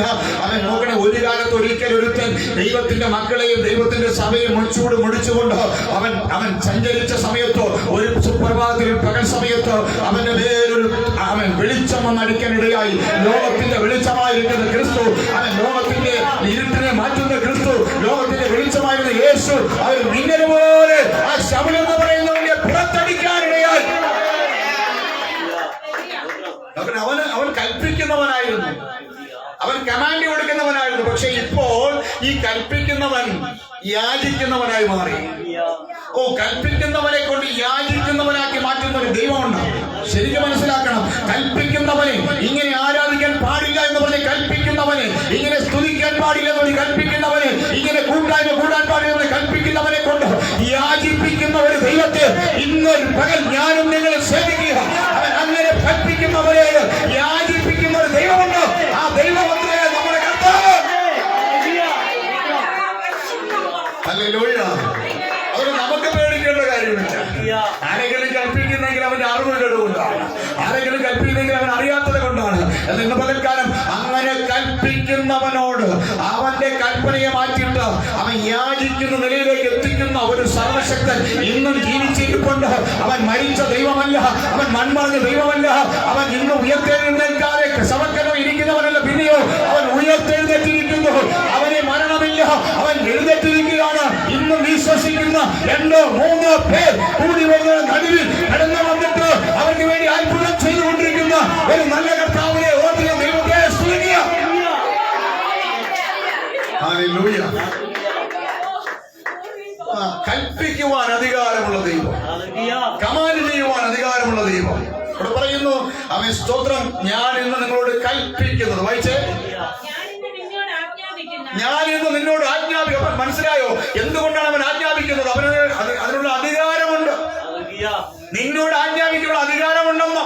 എന്റെ ദൈവത്തിന് നിന്നോട് ആജ്ഞാപിക്കുവാനുള്ള അനുവാദമുണ്ട്, അധികാരമുണ്ട്. കരുതോ, അവന്റെ സ്വരൂപത്തിലും അവന്റെ സാദൃശ്യപ്രകാരവും നിന്നെ ഉണ്ടാക്കുക മാത്രമല്ല, നിന്റെ മൂക്കിൽ ജീവശ്വാസമൂതി ഇന്ന് പകൽ എത്ര വയസ്സുണ്ടോ നീ ജനിച്ച കാലം മുതൽ ഈ സമയം വരെ നീ ഒരു പൈസ പോലും കൊടുക്കാതെ ഫ്രീ ആയിട്ട് ഓക്സിജൻ തന്ന ദൈവം, ഫ്രീ ആയിട്ട് വായു തന്ന ദൈവം, ഫ്രീ ആയിട്ട് വെള്ളം തന്ന ദൈവം, ഫ്രീ ആയിട്ട് അവൻ വെളിച്ചം തന്ന ദൈവം, നിനക്ക് വേണ്ടതെല്ലാം തന്ന് നിന്നെ പോറ്റുന്ന ദൈവം, അവന് നിന്നോട് ആജ്ഞാപിക്കുവാൻ അധികാരമുണ്ട്.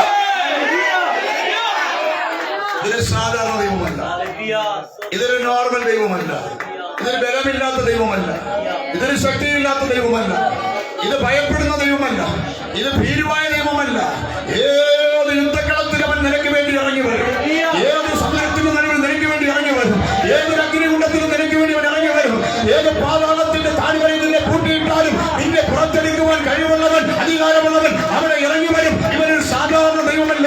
നിന്നെ ഒരു കിഴക്കകത്ത് അടച്ചിട്ടാലും ശരി, ഒരു അഗ്നികുണ്ഡത്തിനകത്ത് ഇറക്കിയാലും ശരി, അവൻ പെരുവെള്ളത്തിന്റെ നടുവിൽ കൂടി അതിന്റെ ആഴത്തിൽ കൂടി പോകേണ്ടി വന്നാലും ശരി, ഇന്ന് പകൽ ഈ ദൈവം അടങ്ങിയിരിക്കത്തില്ല. ഇവനെ സേവിക്കുന്ന നിന്നെ വിടിവിക്കുവാൻ ഇറങ്ങി വരുന്ന കഴിവുള്ളവൻ ദൈവം. ആ ദൈവത്തെ തിരിച്ചറിയുന്നവർക്കാണ് എന്റെ കർത്താവിനെ സ്തോത്രം ചെയ്യുക.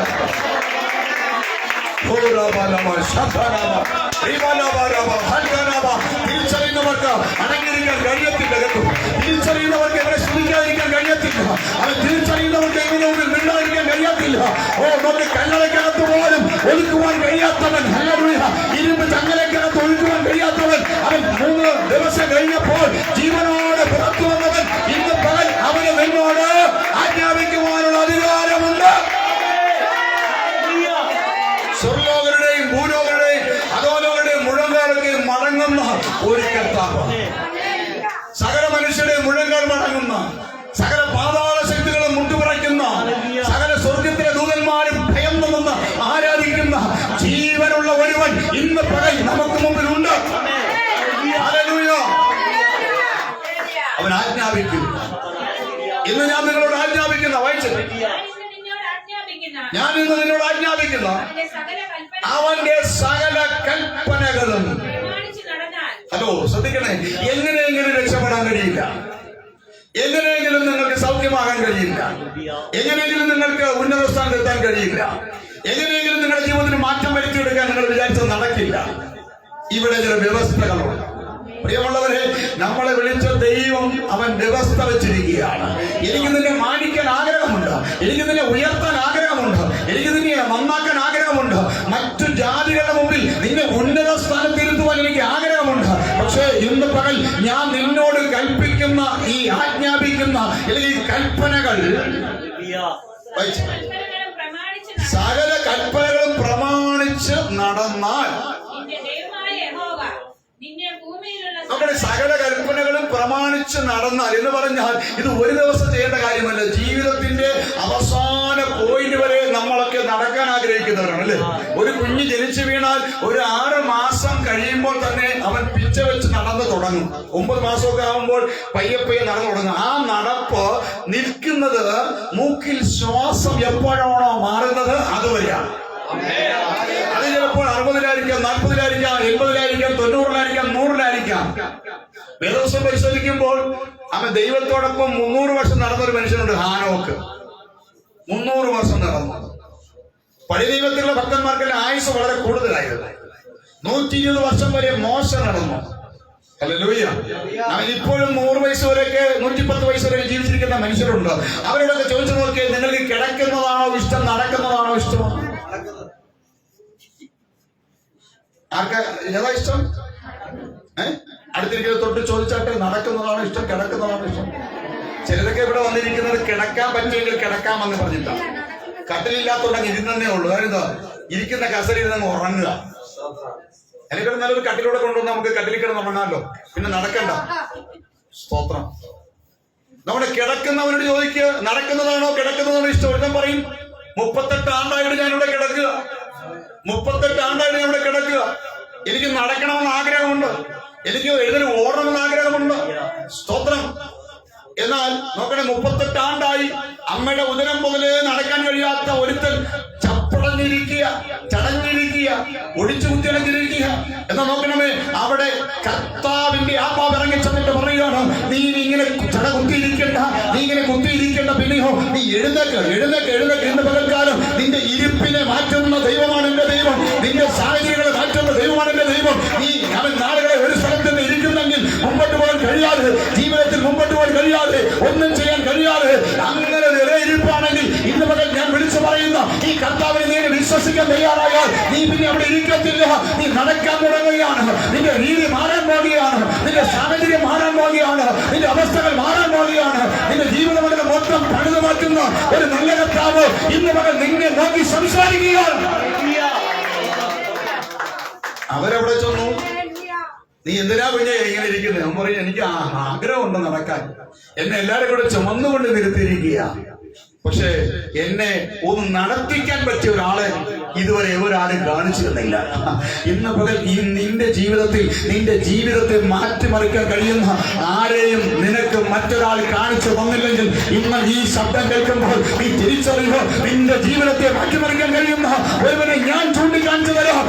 ഞങ്ങൾ വിളിച്ചു പറയുന്നു, അവൻ നിന്റെ ജീവിതത്തെ മാറ്റാൻ കഴിയുന്ന ഒരുവനുണ്ടോ? നിന്റെ ഇരിപ്പിനെ മാറ്റാൻ, നിന്റെ ജീവിതത്തെ മാറ്റാൻ, നിന്റെ കുടുംബ പശ്ചാത്തലത്തെ മാറ്റാൻ, നിന്റെ കുടുംബത്തിന്റെ ആഴത്തുക മാറ്റുവാൻ കഴിയുന്ന ഒരുവനുണ്ടോ?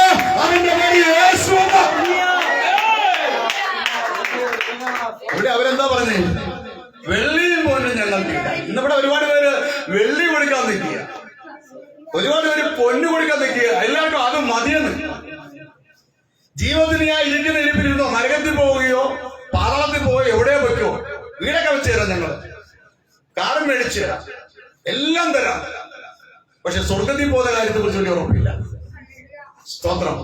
ഇവിടെ നോക്കി അവര് പറയാം, ഞങ്ങളില് നിനക്ക് തരാനുള്ള വെള്ളിയും പൊന്നും ഒന്നുമില്ല, വെള്ളിയും പൊന്നും ഞങ്ങൾക്കില്ല. പിന്നെയോ ഞങ്ങൾക്കുള്ളത് ഒന്നുണ്ട്, നിന്നെ നടത്തിക്കാൻ കഴിവുള്ള ഒന്നുണ്ട്. നിന്നെ വിടിവിക്കാൻ കഴിവുള്ള ഒന്നുണ്ട്, നിന്നെ രക്ഷിക്കാൻ കഴിയുന്ന ഒന്നുണ്ട്, നിനക്ക് ആരോഗ്യം തരാൻ കഴിയുന്ന ഒന്നുണ്ട്. അപ്പൊ നിന്റെ ജീവിതത്തിൽ അവൻ ഒടിച്ചു കൂട്ടിയിരിക്കുന്ന നിന്റെ അവസ്ഥയെ മാറ്റാൻ കഴിയുന്ന, നിന്റെ പക്ഷാഘാതം മാറ്റാൻ കഴിയുന്ന ഒന്ന് ഞങ്ങളുടെ ഉണ്ട്.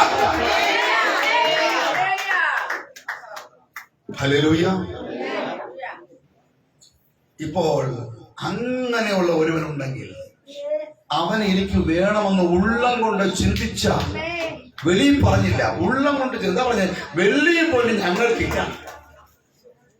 നോക്കണം, ഇവിടെ യേശുവിനെ ചുമന്നു കൊണ്ടുപോകുന്ന പത്രോസും യോഹന്നാനും ആ മുടന്തനായ മനുഷ്യനെ കണ്ടപ്പോൾ അവന്റെ അകത്തേക്ക് നോക്കിയപ്പോൾ ആദ്യം അവർക്ക് മനസ്സിലായി, ഇവൻ ഞങ്ങളിൽ നിന്ന് വെള്ളിയാണ്, പൊന്നാണ് പ്രതീക്ഷിക്കുന്നത്. പക്ഷേ ഇപ്പോൾ ഇവര് പറയുന്നത് ഞങ്ങളിൽ ഇത് രണ്ടുമില്ല, വെള്ളിയുമില്ല, JPM സഭയ്ക്ക് വെള്ളിയുമില്ല, പൊന്നുമില്ല. പക്ഷെ ഒന്ന് തരാൻ കഴിയും. നിന്റെ ജീവിതം അപ്പാടെ മാറ്റിമറിക്കുന്ന, നിന്റെ കുടുംബത്തെ മാനിക്കുന്ന, നിന്റെ കുടുംബത്തെ ഉയർത്തുന്ന ഒരു നല്ല കർത്താവിനെ തരാൻ കഴിയും, അവന്റെ വചനത്തെ തരാൻ കഴിയും. ഹല്ലേലൂയ. ഇവിടെ ഞങ്ങളിൽ വെള്ളിയും പൊന്നും തരാനില്ല. വാസ്തവത്തിൽ ഇത് കേട്ടപ്പോൾ അവന്റെ ഉള്ള ഊർജം പോയിട്ടുണ്ടാകും. പക്ഷെ അവര് മറ്റൊരു കാര്യം പറയുന്നുണ്ട്, എന്നാൽ ഞങ്ങൾക്ക് മറ്റൊന്ന് തരാൻ കഴിയും. എന്താണ്? വെള്ളിയും പൊന്നുമല്ല, പിന്നെയോ നസ്രയനായ യേശുവിനെ തരാൻ പറ്റും. ഹല്ലേലൂയ. 10 രൂപ നിന്റെ കയ്യിൽ കിട്ടിയാൽ, 10,000 രൂപ നിന്റെ കയ്യിൽ കിട്ടിയാൽ, 10 ലക്ഷം രൂപ കയ്യിൽ കിട്ടിയാൽ, ഇതിന് 10 കോടി രൂപ നിന്റെ കയ്യിൽ കിട്ടിയാൽ, അത് 1-2 മണിക്കൂർ കൊണ്ട് 1-2 മാസം കൊണ്ട് തീർന്നു പോകാം. എന്നാൽ ഇന്ന് പകരം ഒരിക്കലും തീരാത്ത, നിന്റെ ജീവിതത്തിന്റെ അവസാനം വരെ നിന്നോടൊപ്പം നിൽക്കുന്ന ഒരു നല്ല കർത്താവുണ്ട്, നിന്നെ ഉയർത്തുന്ന ഒരു നല്ല ദൈവമുണ്ട്. അവൻ ഹല്ലേലൂയ. അതുകൊണ്ട് വെള്ളിയും പൊന്നും ഞങ്ങൾക്കില്ല, പിന്നെയോ ഞങ്ങൾക്കുള്ളത് നിനക്ക് തരാം. നസ്രയനായ യേശു. ഒരു ഹല്ലേലൂയ പറഞ്ഞാട്ട് കരങ്ങൾ അടിച്ച് കർത്താവിനെ സ്തോത്രം ചെയ്താട്ട്. ഹല്ലേലൂയ, ഹല്ലേലൂയ, ആമേൻ. നോക്കണമേ, ആമേൻ, സ്തോത്രം. ഇവിടെ നിന്റെ ജീവിതത്തെ മാറ്റുന്ന ഒരു ദൈവം, നിങ്ങളുടെ ജീവിതത്തെ ഉയർത്തുന്ന ഒരു ദൈവം. ഒരു മനുഷ്യൻ അനേക വർഷങ്ങളായി കുളക്കരയിൽ കിടക്കുക, ബെത്സയിദ കുളക്കര. എന്താ കുളത്തിന്റെ പ്രത്യേകത? ആ കുളത്തിൽ സമയാസമയങ്ങളിൽ ചില നാളുകളാകുമ്പോൾ, ചില മാസത്തിൽ 1-2 തവണയൊക്കെ ഞാൻ ചിന്തിക്കുന്നു, സ്വർഗത്തിൽ നിന്നൊരു ദൂതൻ ആ വെള്ളത്തിലേക്ക് ഇറങ്ങും. ആ വെള്ളം അവനെ കലക്കും. ഈ കലക്കുമ്പോൾ ഈ വെള്ളത്തിലേക്ക് ആദ്യം ചാടുന്ന എന്ന് പറഞ്ഞാൽ ബെത്സയില കുളക്കരയുടെ ചുറ്റും കെട്ടിയിരിക്കുന്ന മണ്ഡപത്തിൽ അനേക വ്യാധി പിടിച്ചവരെ കൊണ്ട് കിടത്താറുണ്ട്. പക്ഷപാത രോഗികൾ, മുടന്തർ, ചെകിടർ, പലവിധ രോഗങ്ങളുള്ളവർ നാളുകളായിട്ട് അവിടെ സ്റ്റേ ചെയ്യുകയാണ്. എന്തിനാണ്? ഈ കുളത്തിൽ ഒരു സൗഖ്യം നടക്കുന്ന കുളമാണ്. ആ കുളത്തിന്റെ കരയെ പോയാൽ സൗഖ്യം കിട്ടും. ആ കുളത്തിലിറങ്ങിയാൽ സൗഖ്യം കിട്ടും, അല്ലേ? ഇതുപോലെ അനേകര് സൗഖ്യത്തിന് വേണ്ടി ഓടിക്കൊണ്ടിരിക്കുക പലയിടങ്ങളിൽ. അനേകര് പല സ്ഥലങ്ങളിൽ പോയി ക്യാമ്പ് ചെയ്യുകയാണ്, ധ്യാനങ്ങൾ കൂടുന്നുണ്ട് സൗഖ്യത്തിന് വേണ്ടി, വിടുതലിന് വേണ്ടി. ഇതുപോലെ അന്നും ഒരു ധ്യാനം അവിടെ നടക്കുന്നുണ്ട് ആ കുളത്തിന്റെ കരയിൽ, ബെത്സയിദ കുളക്കരയിൽ. ആ ബെഥെസ്ദ കുളത്തിന്റെ കരയിൽ കഴിഞ്ഞ വർഷങ്ങളായി കിടക്കുന്ന ഒരു മനുഷ്യൻ, ഏതാണ്ട് 10-38 വർഷമായി അവൻ ആ കുളക്കരയിൽ കിടക്കുക. അവന് വലിയ പ്രത്യാശയുണ്ട്. കാര്യം എന്താ? ആ കുളത്തിൽ പലരും ഇറങ്ങി സൗഖ്യമായിട്ടുണ്ട്. അതുകൊണ്ട് എനിക്കും സൗഖ്യം കിട്ടും. വർഷം 1, 2, 3, 10, 20, 30, 38 വർഷമായി. ഹല്ലേലൂയ. ആ കുളക്കരയിൽ കിടക്കുന്നവൻ അവിടെ കിടന്നുകൊണ്ട് അവൻ കുളത്തിലേക്ക് ദൂതൻ വന്ന് വെള്ളം കലക്കുമ്പോൾ ആ കുളത്തിലേക്ക് ചാടുവാനായിട്ട് അവൻ പലവട്ടം പോയിട്ടുണ്ട്. പക്ഷേ അപ്പോഴൊക്കെ മിടുക്കന്മാർ സൗഖ്യം പ്രാപിച്ചു പോയി. ഇതിനകത്തൊരു മർമ്മം ഞാൻ പറയാം. ഇവന്റെ അടുക്കൽ വന്നാൽ പോരാ, ഇവനിൽ നിന്ന് പ്രാപിക്കണമെന്നുള്ള ആഗ്രഹത്തോടെ ഒരു മിടുക്കനെ കാണിക്കുവാൻ ഒന്ന് മനസ്സ് വയ്ക്കാൻ തയ്യാറായാൽ അവൻ സൗഖ്യം നിനക്കും അനുഭവിക്കാൻ കഴിയും. ഇതുപോലെ എന്തേ പലരും ഇതിനകത്ത് വന്നിട്ട്, സഭാഹാളിൽ വന്നിട്ട്, പ്രാർത്ഥനയ്ക്ക് വന്നിട്ട് രോഗം മാറുന്നു, വീണ്ടും വരുന്നു, രോഗം മാറുന്നു, വീണ്ടും വരുന്നു. എന്തുകൊണ്ടെന്നറിയാമോ? ഇവർ ചെന്ന് അവൻ സ്വന്തം ഇറങ്ങിയ കുളം ശരിയായ കുളമല്ല എന്ന് പറഞ്ഞൊരു ആഗ്രഹത്തോടെ വന്നിരിക്കണം. കുളം കലക്കുന്ന ദൂതനുണ്ട്, ഇവിടെ സൗഖ്യമാക്കുന്ന ഒരു കർത്താവുണ്ട്.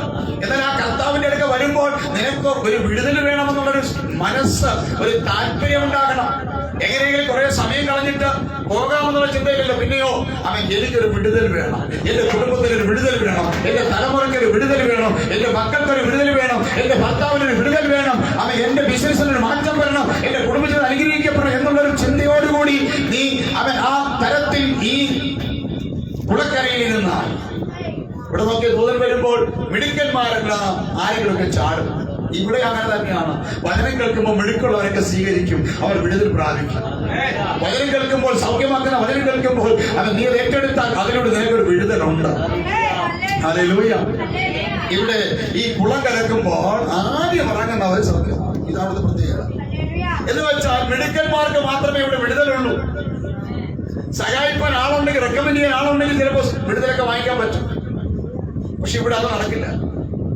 ഇവിടെ അവൻ പരാജയപ്പെട്ട് 38 വർഷമായി കിടക്കുമ്പോൾ നോക്കണേ, അവന്റെ മനസ്സ് കണ്ട അവന്റെ സൃഷ്ടിതാവ്, അവന്റെ ഉള്ളം കണ്ട അവന്റെ സൃഷ്ടിതാവ്, എന്നെ കേൾക്കുന്ന, എന്നെ കാണുന്ന ദൈവകുഞ്ഞെ ഞാൻ പറയട്ടെ, നിന്നെ സൃഷ്ടിച്ച ഒരു സൃഷ്ടിതാവുണ്ട്, നിന്റെ ഉള്ളം കാണുന്ന ഒരു ദൈവമുണ്ട്, നിന്നെ അറിയുന്ന ഒരു കർത്താവുണ്ട്, നിന്റെ കിടപ്പും ഇരിപ്പും നിന്റെ അവസ്ഥയും നിന്റെ സാഹചര്യമൊക്കെ അറിയുന്ന ഒരു ദൈവമുണ്ട്. നിനക്ക് ആരുമില്ലെന്ന് നീ പറഞ്ഞുകൊണ്ടിരിക്കേണ്ട, നിന്നെ നന്നായി അറിയുന്ന ഒരു കർത്താവുണ്ട്. നിനക്കെന്താ പറ്റിയെന്നറിയാമോ? നീ നിന്നെ അറിയാവുന്നവനെ നീ അറിയാതെ നിൽക്കുകയാണ്.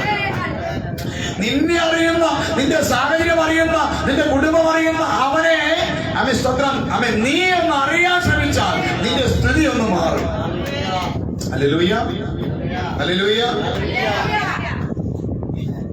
അവൻ ആ കുളക്കരയിൽ കിടക്കുമ്പോ അവനെ അറിഞ്ഞ ദൈവം അവിടെ ഇറങ്ങി വന്നു.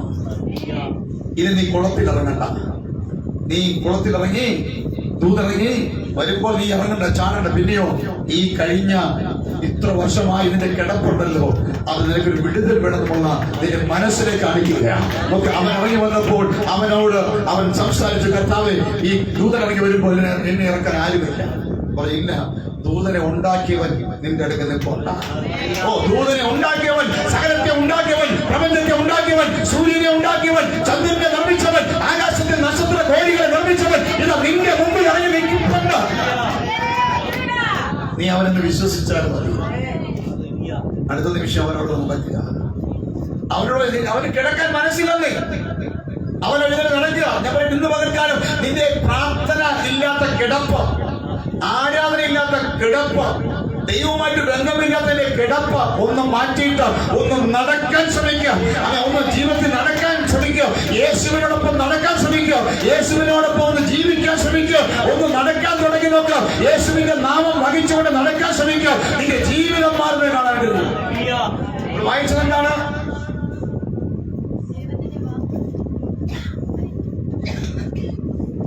എന്താണ് വായിച്ചത്?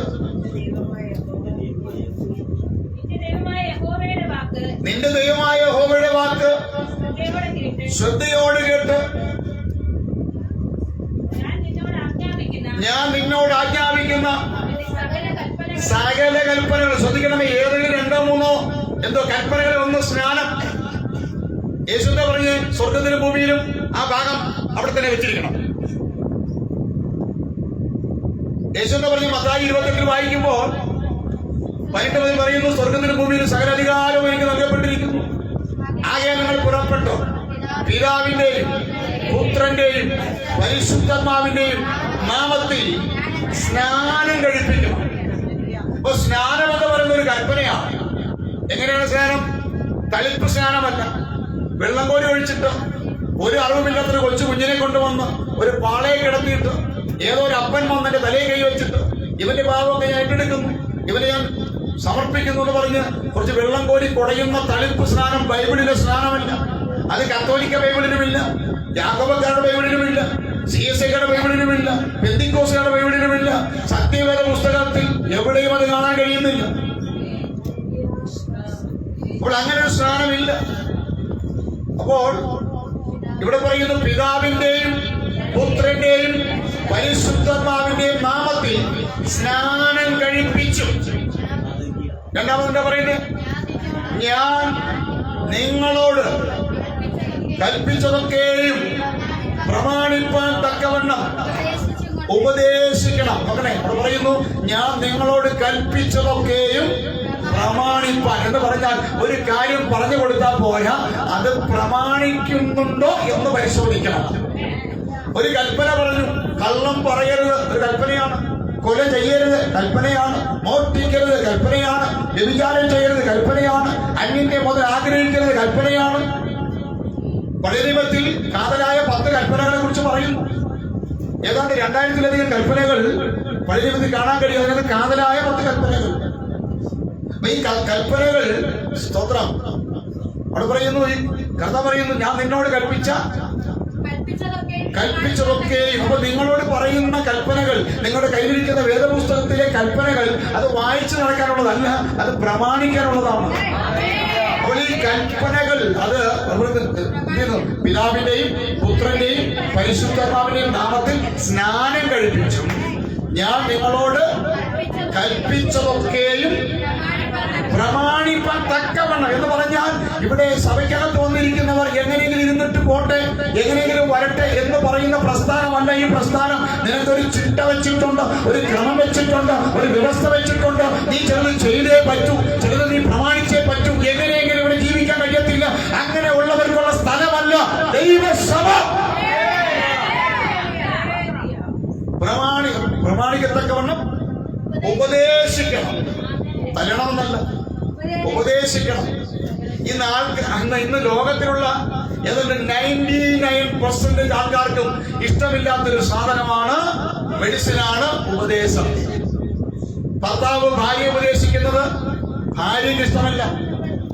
ഇയാളെ കൂടുതൽ ഉപദേശിക്കുന്നു വേണ്ട. എനിക്കറിയാം, എന്താ ഭർത്താവിനേക്കാൾ 4 ക്ലാസ് കൂടുതൽ പഠിച്ചു പോയി, 4 ശമ്പളം ഭർത്താവിനേക്കാൾ കൂടുതലുണ്ട്, വലിയ ഉപദേശമൊന്നും വേണ്ട. തിരിച്ച് ഭർത്താവ് പറയും, നീ കൂടുതൽ എന്നെ ഉപദേശിക്കണ്ട, എനിക്കറിയാം എങ്ങനെ ജീവിക്കണമെന്ന്, എനിക്കറിയാം എങ്ങനെ മുമ്പോട്ട് പോകണമെന്ന്. എന്താ കാര്യം? ഇവന് കുറച്ച് അഹങ്കാരമുണ്ട്, ഇവന് കുറച്ച് കുടുംബ മഹിമയുണ്ട്, എവിടെയൊക്കെ ഇവൻ പഠിച്ചതുപോലെ എന്തൊക്കെയോ ആയെന്ന് പോലെ അവൻ എന്നെ ആരും ഉപദേശിക്കുന്നുണ്ട്.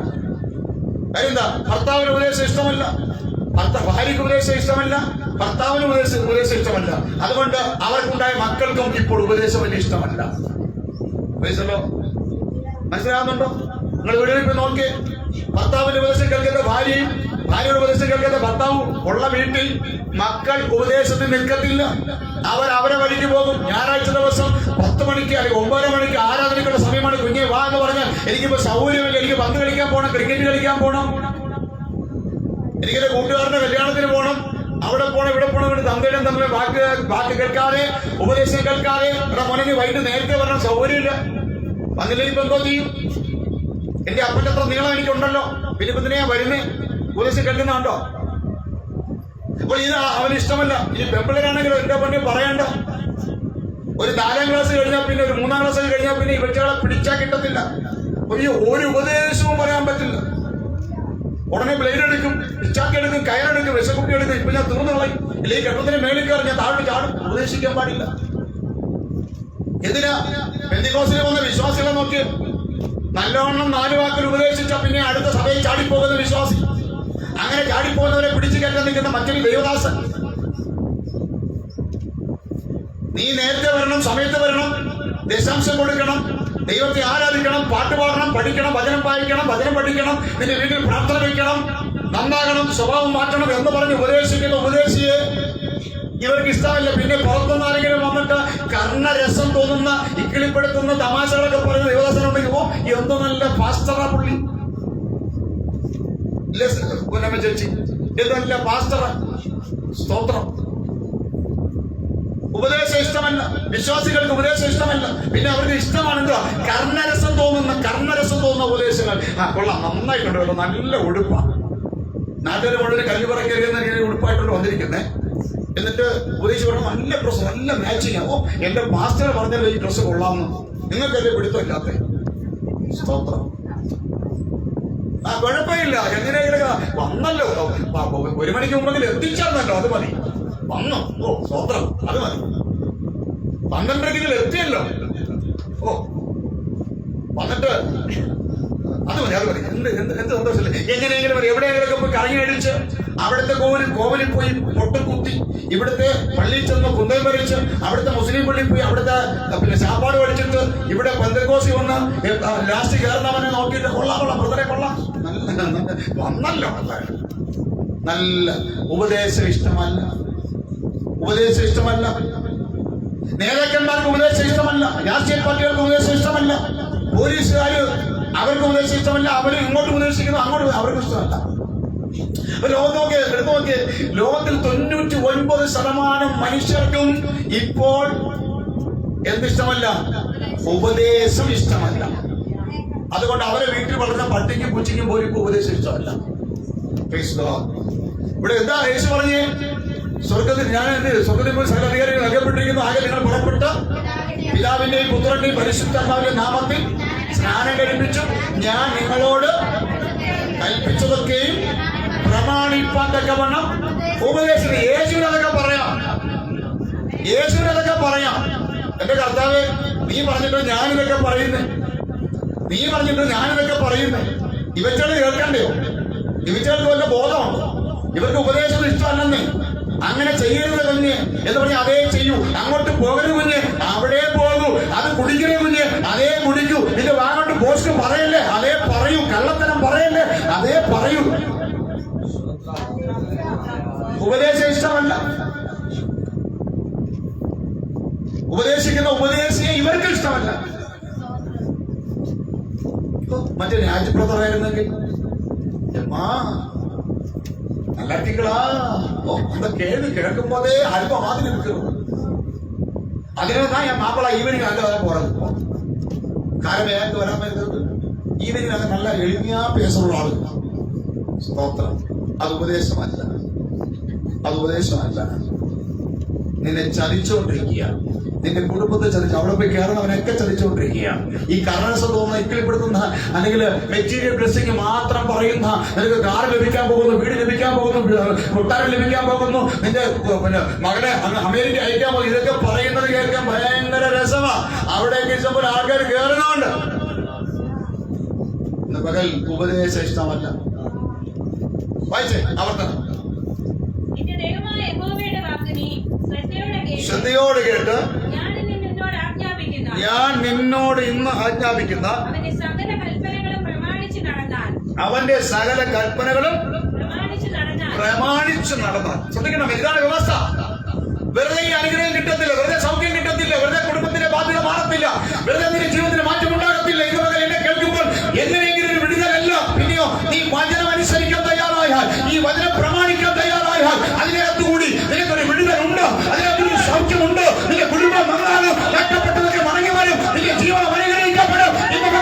വ്യവസ്ഥയ്ക്കകത്ത് വാ എന്ന് ദൈവം പറയും.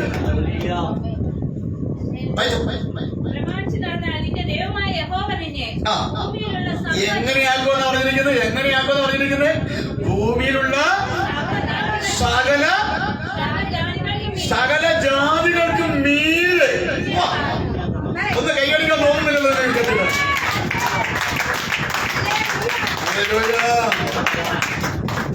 ഇങ്ങനെ ഈ പറയുന്ന വ്യവസ്ഥ നീ കേട്ടാൽ, നീ ഒന്ന് അനുസരിച്ചാൽ, എന്റെ ദൈവം ഭൂമിയിലുള്ള സകല ജാതികൾക്കും മീതെ എന്ന് പറഞ്ഞാൽ ഈ വചനം നീ അനുസരിക്കാൻ തുടങ്ങിയാൽ ഇന്നലെ വരെ നീ താഴെയാണ്, ഇപ്പോഴും നീ താഴെയാണ്. എന്നാൽ നിന്നെ അനേകം ചവിട്ടി കൂട്ടുകയാണ്, നിന്നെ ചവിട്ടി വലിക്കുക അല്ല. എനിക്ക് വചനം കേൾക്കണം, ഈ വചനം അനുസരിക്കണം, ഈ ദൈവത്തെ എനിക്കൊന്ന് വേണം എന്നൊരു തീരുമാനത്തോടു കൂടി ഇന്ന് മടക്കാൻ നീ ചാടി എഴുന്നേക്കാൻ തയ്യാറായാൽ എന്റെ ദൈവം നിന്നെ സകല ജാതികൾക്കും മീതെ, സകല ജാതികൾക്കും മീതെ, അവരെല്ലാം നിന്റെ താഴെ, എല്ലാ പ്രഭുക്കന്മാരും നിന്റെ താഴെ, എല്ലാ ജാതികളും നിന്റെ താഴെ. ഹല്ലേലൂയ. എത്ര അനുഗ്രഹിക്കപ്പെട്ട കാര്യം ഇതിനകത്ത് നോക്കണേ. എത്ര അനുഗ്രഹിക്കപ്പെട്ട കാര്യം. എന്റെ ദൈവം പറയുകയാണ്, നീ ഇതൊന്ന് കേൾക്കാൻ. ഈ 66 പുസ്തകങ്ങളിൽ എഴുതി വെച്ചിരിക്കുന്ന വചനം ഒന്ന് കേൾക്ക, ഒന്ന് അനുസരിക്ക, ഒന്ന് ചെയ്യ. നിനക്കൊരു മാറ്റം ഞാൻ കാണിച്ചു തരാം, നിനക്കൊരു വ്യത്യാസം ഞാൻ കാണിച്ചു തരാം.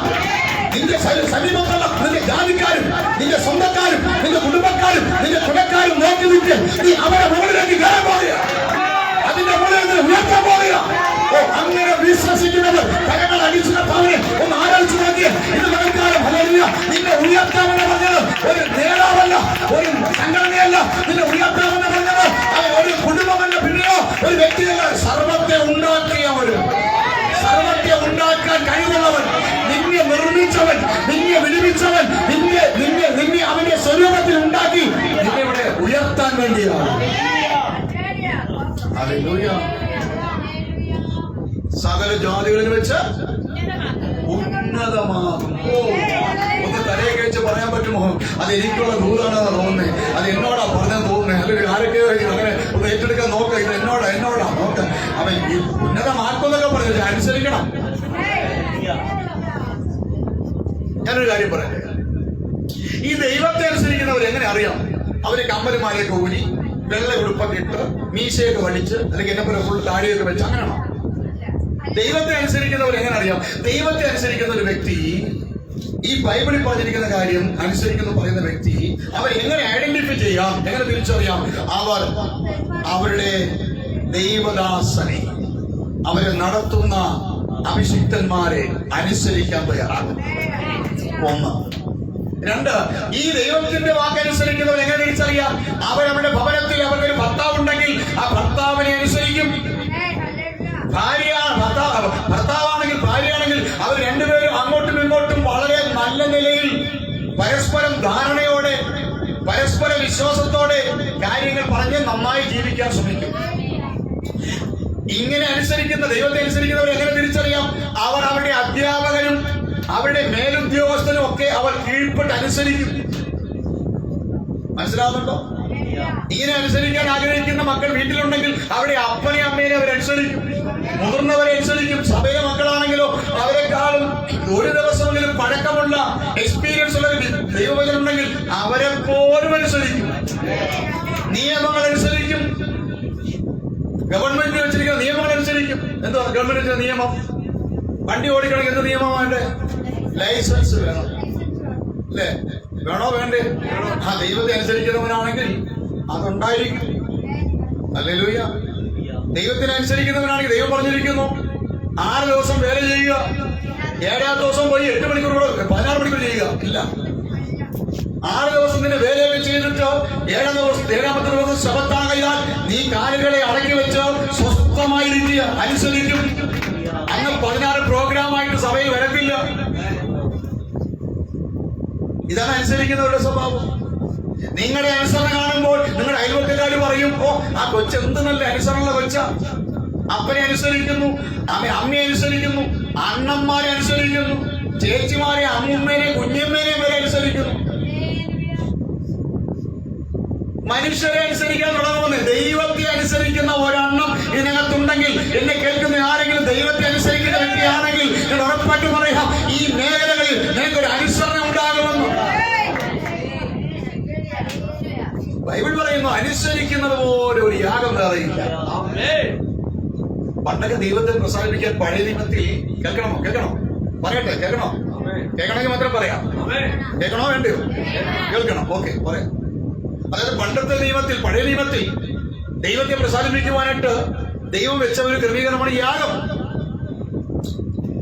അവരോരുത്തരും ദൈവത്തെ പ്രസാദിപ്പിക്കുവാൻ ആട്, മാട്, കാളക്കിടാവ്, ആട്ടുകൊറ്റൻ, കുറുപ്രാവ് എന്ന് വേണ്ട അതത് തരം മൃഗങ്ങളെ അന്ന് പുരോഹിതന്റെ അടുക്കൽ കൊണ്ടുപോയിട്ട് അവർ ദൈവത്തെ പ്രസാദിപ്പിക്കുവാനായിട്ട്, അല്ലെ? നമുക്കറിയാം പഴയ നിയമത്തില് അബ്രഹാം പിതാവിനോട് ദൈവം പറഞ്ഞൊരു യാഗം നടത്താൻ.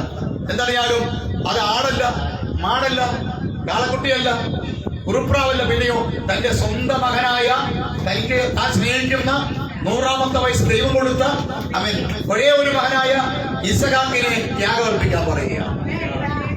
എന്നാൽ യാഗത്തിൽ അബ്രഹാം തീരു മകനെ കെട്ടിക്കിടത്തി വാളെടുത്ത് അവന്റെ കഴുത്തിന്മേല് ഓമുവാനായി ഇങ്ങനെ വെട്ടുവാനായി ശ്രമിക്കുമ്പോൾ പെട്ടെന്ന് ഒരു അശ്വരീനുണ്ടായി. ബാലന്റെ കഴുത്തിൽ കൈവയ്ക്കരുത്, ബാലന്റെ ശരീരത്തിൽ കൈവയ്ക്കരുത്. ഈ ശബ്ദം കേട്ടപോലെ ഓങ്ങി വന്ന വാൾ അവിടെ നിന്നു. അവൻ വീണ്ടും നോക്കിയപ്പോൾ തൊട്ട് പുറകിലായിട്ട് ഒരു ആട്ടുകൊറ്റൻ കുരുക്കിൽപ്പെട്ട് കിടക്കുക. എന്ന് പറഞ്ഞാൽ ആ പഴയ നിയമത്തിൽ ആട്ടുകൊറ്റനെയും കുറുപ്രാവിനെയും ഒക്കെയാണ് യാഗം അർപ്പിക്കാൻ കൊണ്ടുപോകുന്നത്.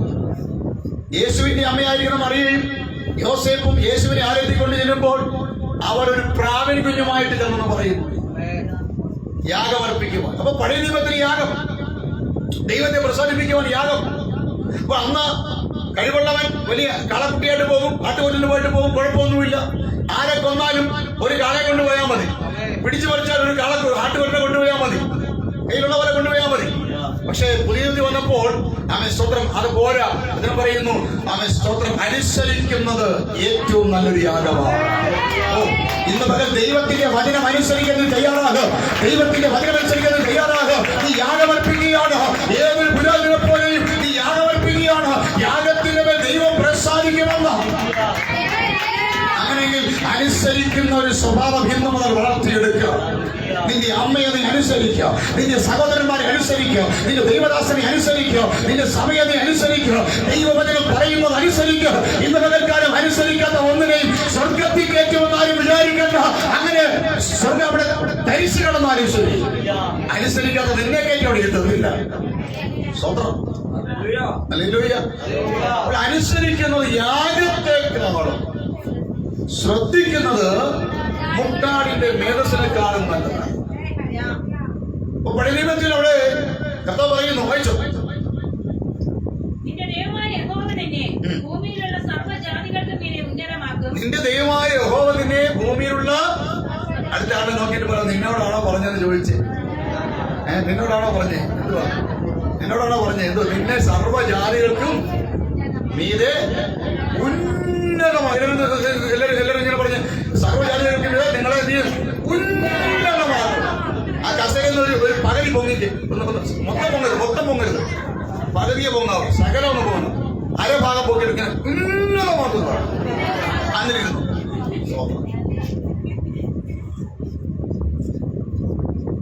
വായിച്ചു.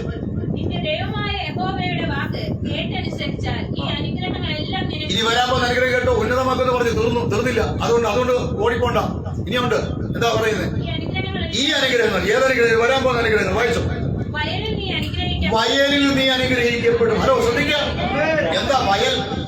നീ ജോലി ചെയ്യുന്ന സ്ഥലമാണ്. വയലിൽ നീ അനുഗ്രഹിക്കപ്പെടും. എവിടെ അനുഗ്രഹിക്കപ്പെടും? നീ എവിടെയാണോ ചൊല്ലി അവിടെ തന്നെ അയ്യോ വയ്യ അമ്മാമേ, നടുവേനാണ് അമ്മാമേ, തലാറൊക്കെയാണ് അമ്മാമേ, ഛർദ്ദിൽ വരുന്ന അമ്മാമേ എന്നൊന്നും പറയത്തില്ല. അവൻ നിന്നെ നോക്കുമ്പോൾ അവർ പറയോ എത്ര ബ്ലസ്സിംഗ് ആയിട്ടുള്ള ഒരു ജോലിക്കാരി കിട്ടിയിരിക്കുന്നത്. അവൻ നിന്റെ വയൽ കരിച്ചു കിടക്കത്തില്ല, നിന്റെ വയലിൽ അവൻ കളകറി കിടക്കത്തില്ല. നിന്റെ വയൽ നല്ല 100 മേനി കായ്ക്കുന്ന 30 അല്ല 60 അല്ല അവൻ സ്വത്ര 90 അല്ല പിന്നെയോ 100 മേനി ഇസഹാക്ക് ആ ആണ്ടുകളിൽ വിതച്ചു.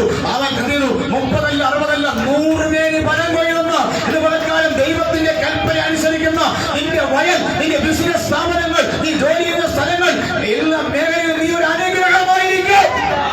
വിശ്വസിക്കുന്നവർക്ക് പറ്റുമെങ്കിൽ മാത്രം കൈയടിച്ചാൽ മതി. ഇതുപോലെ നീ ഒരു അനുഗ്രഹമായി മാറും. എന്റെ ശബ്ദങ്ങൾക്ക് ദൈവത്തിന് നീ ഒരു അനുഗ്രഹമായി മാറും.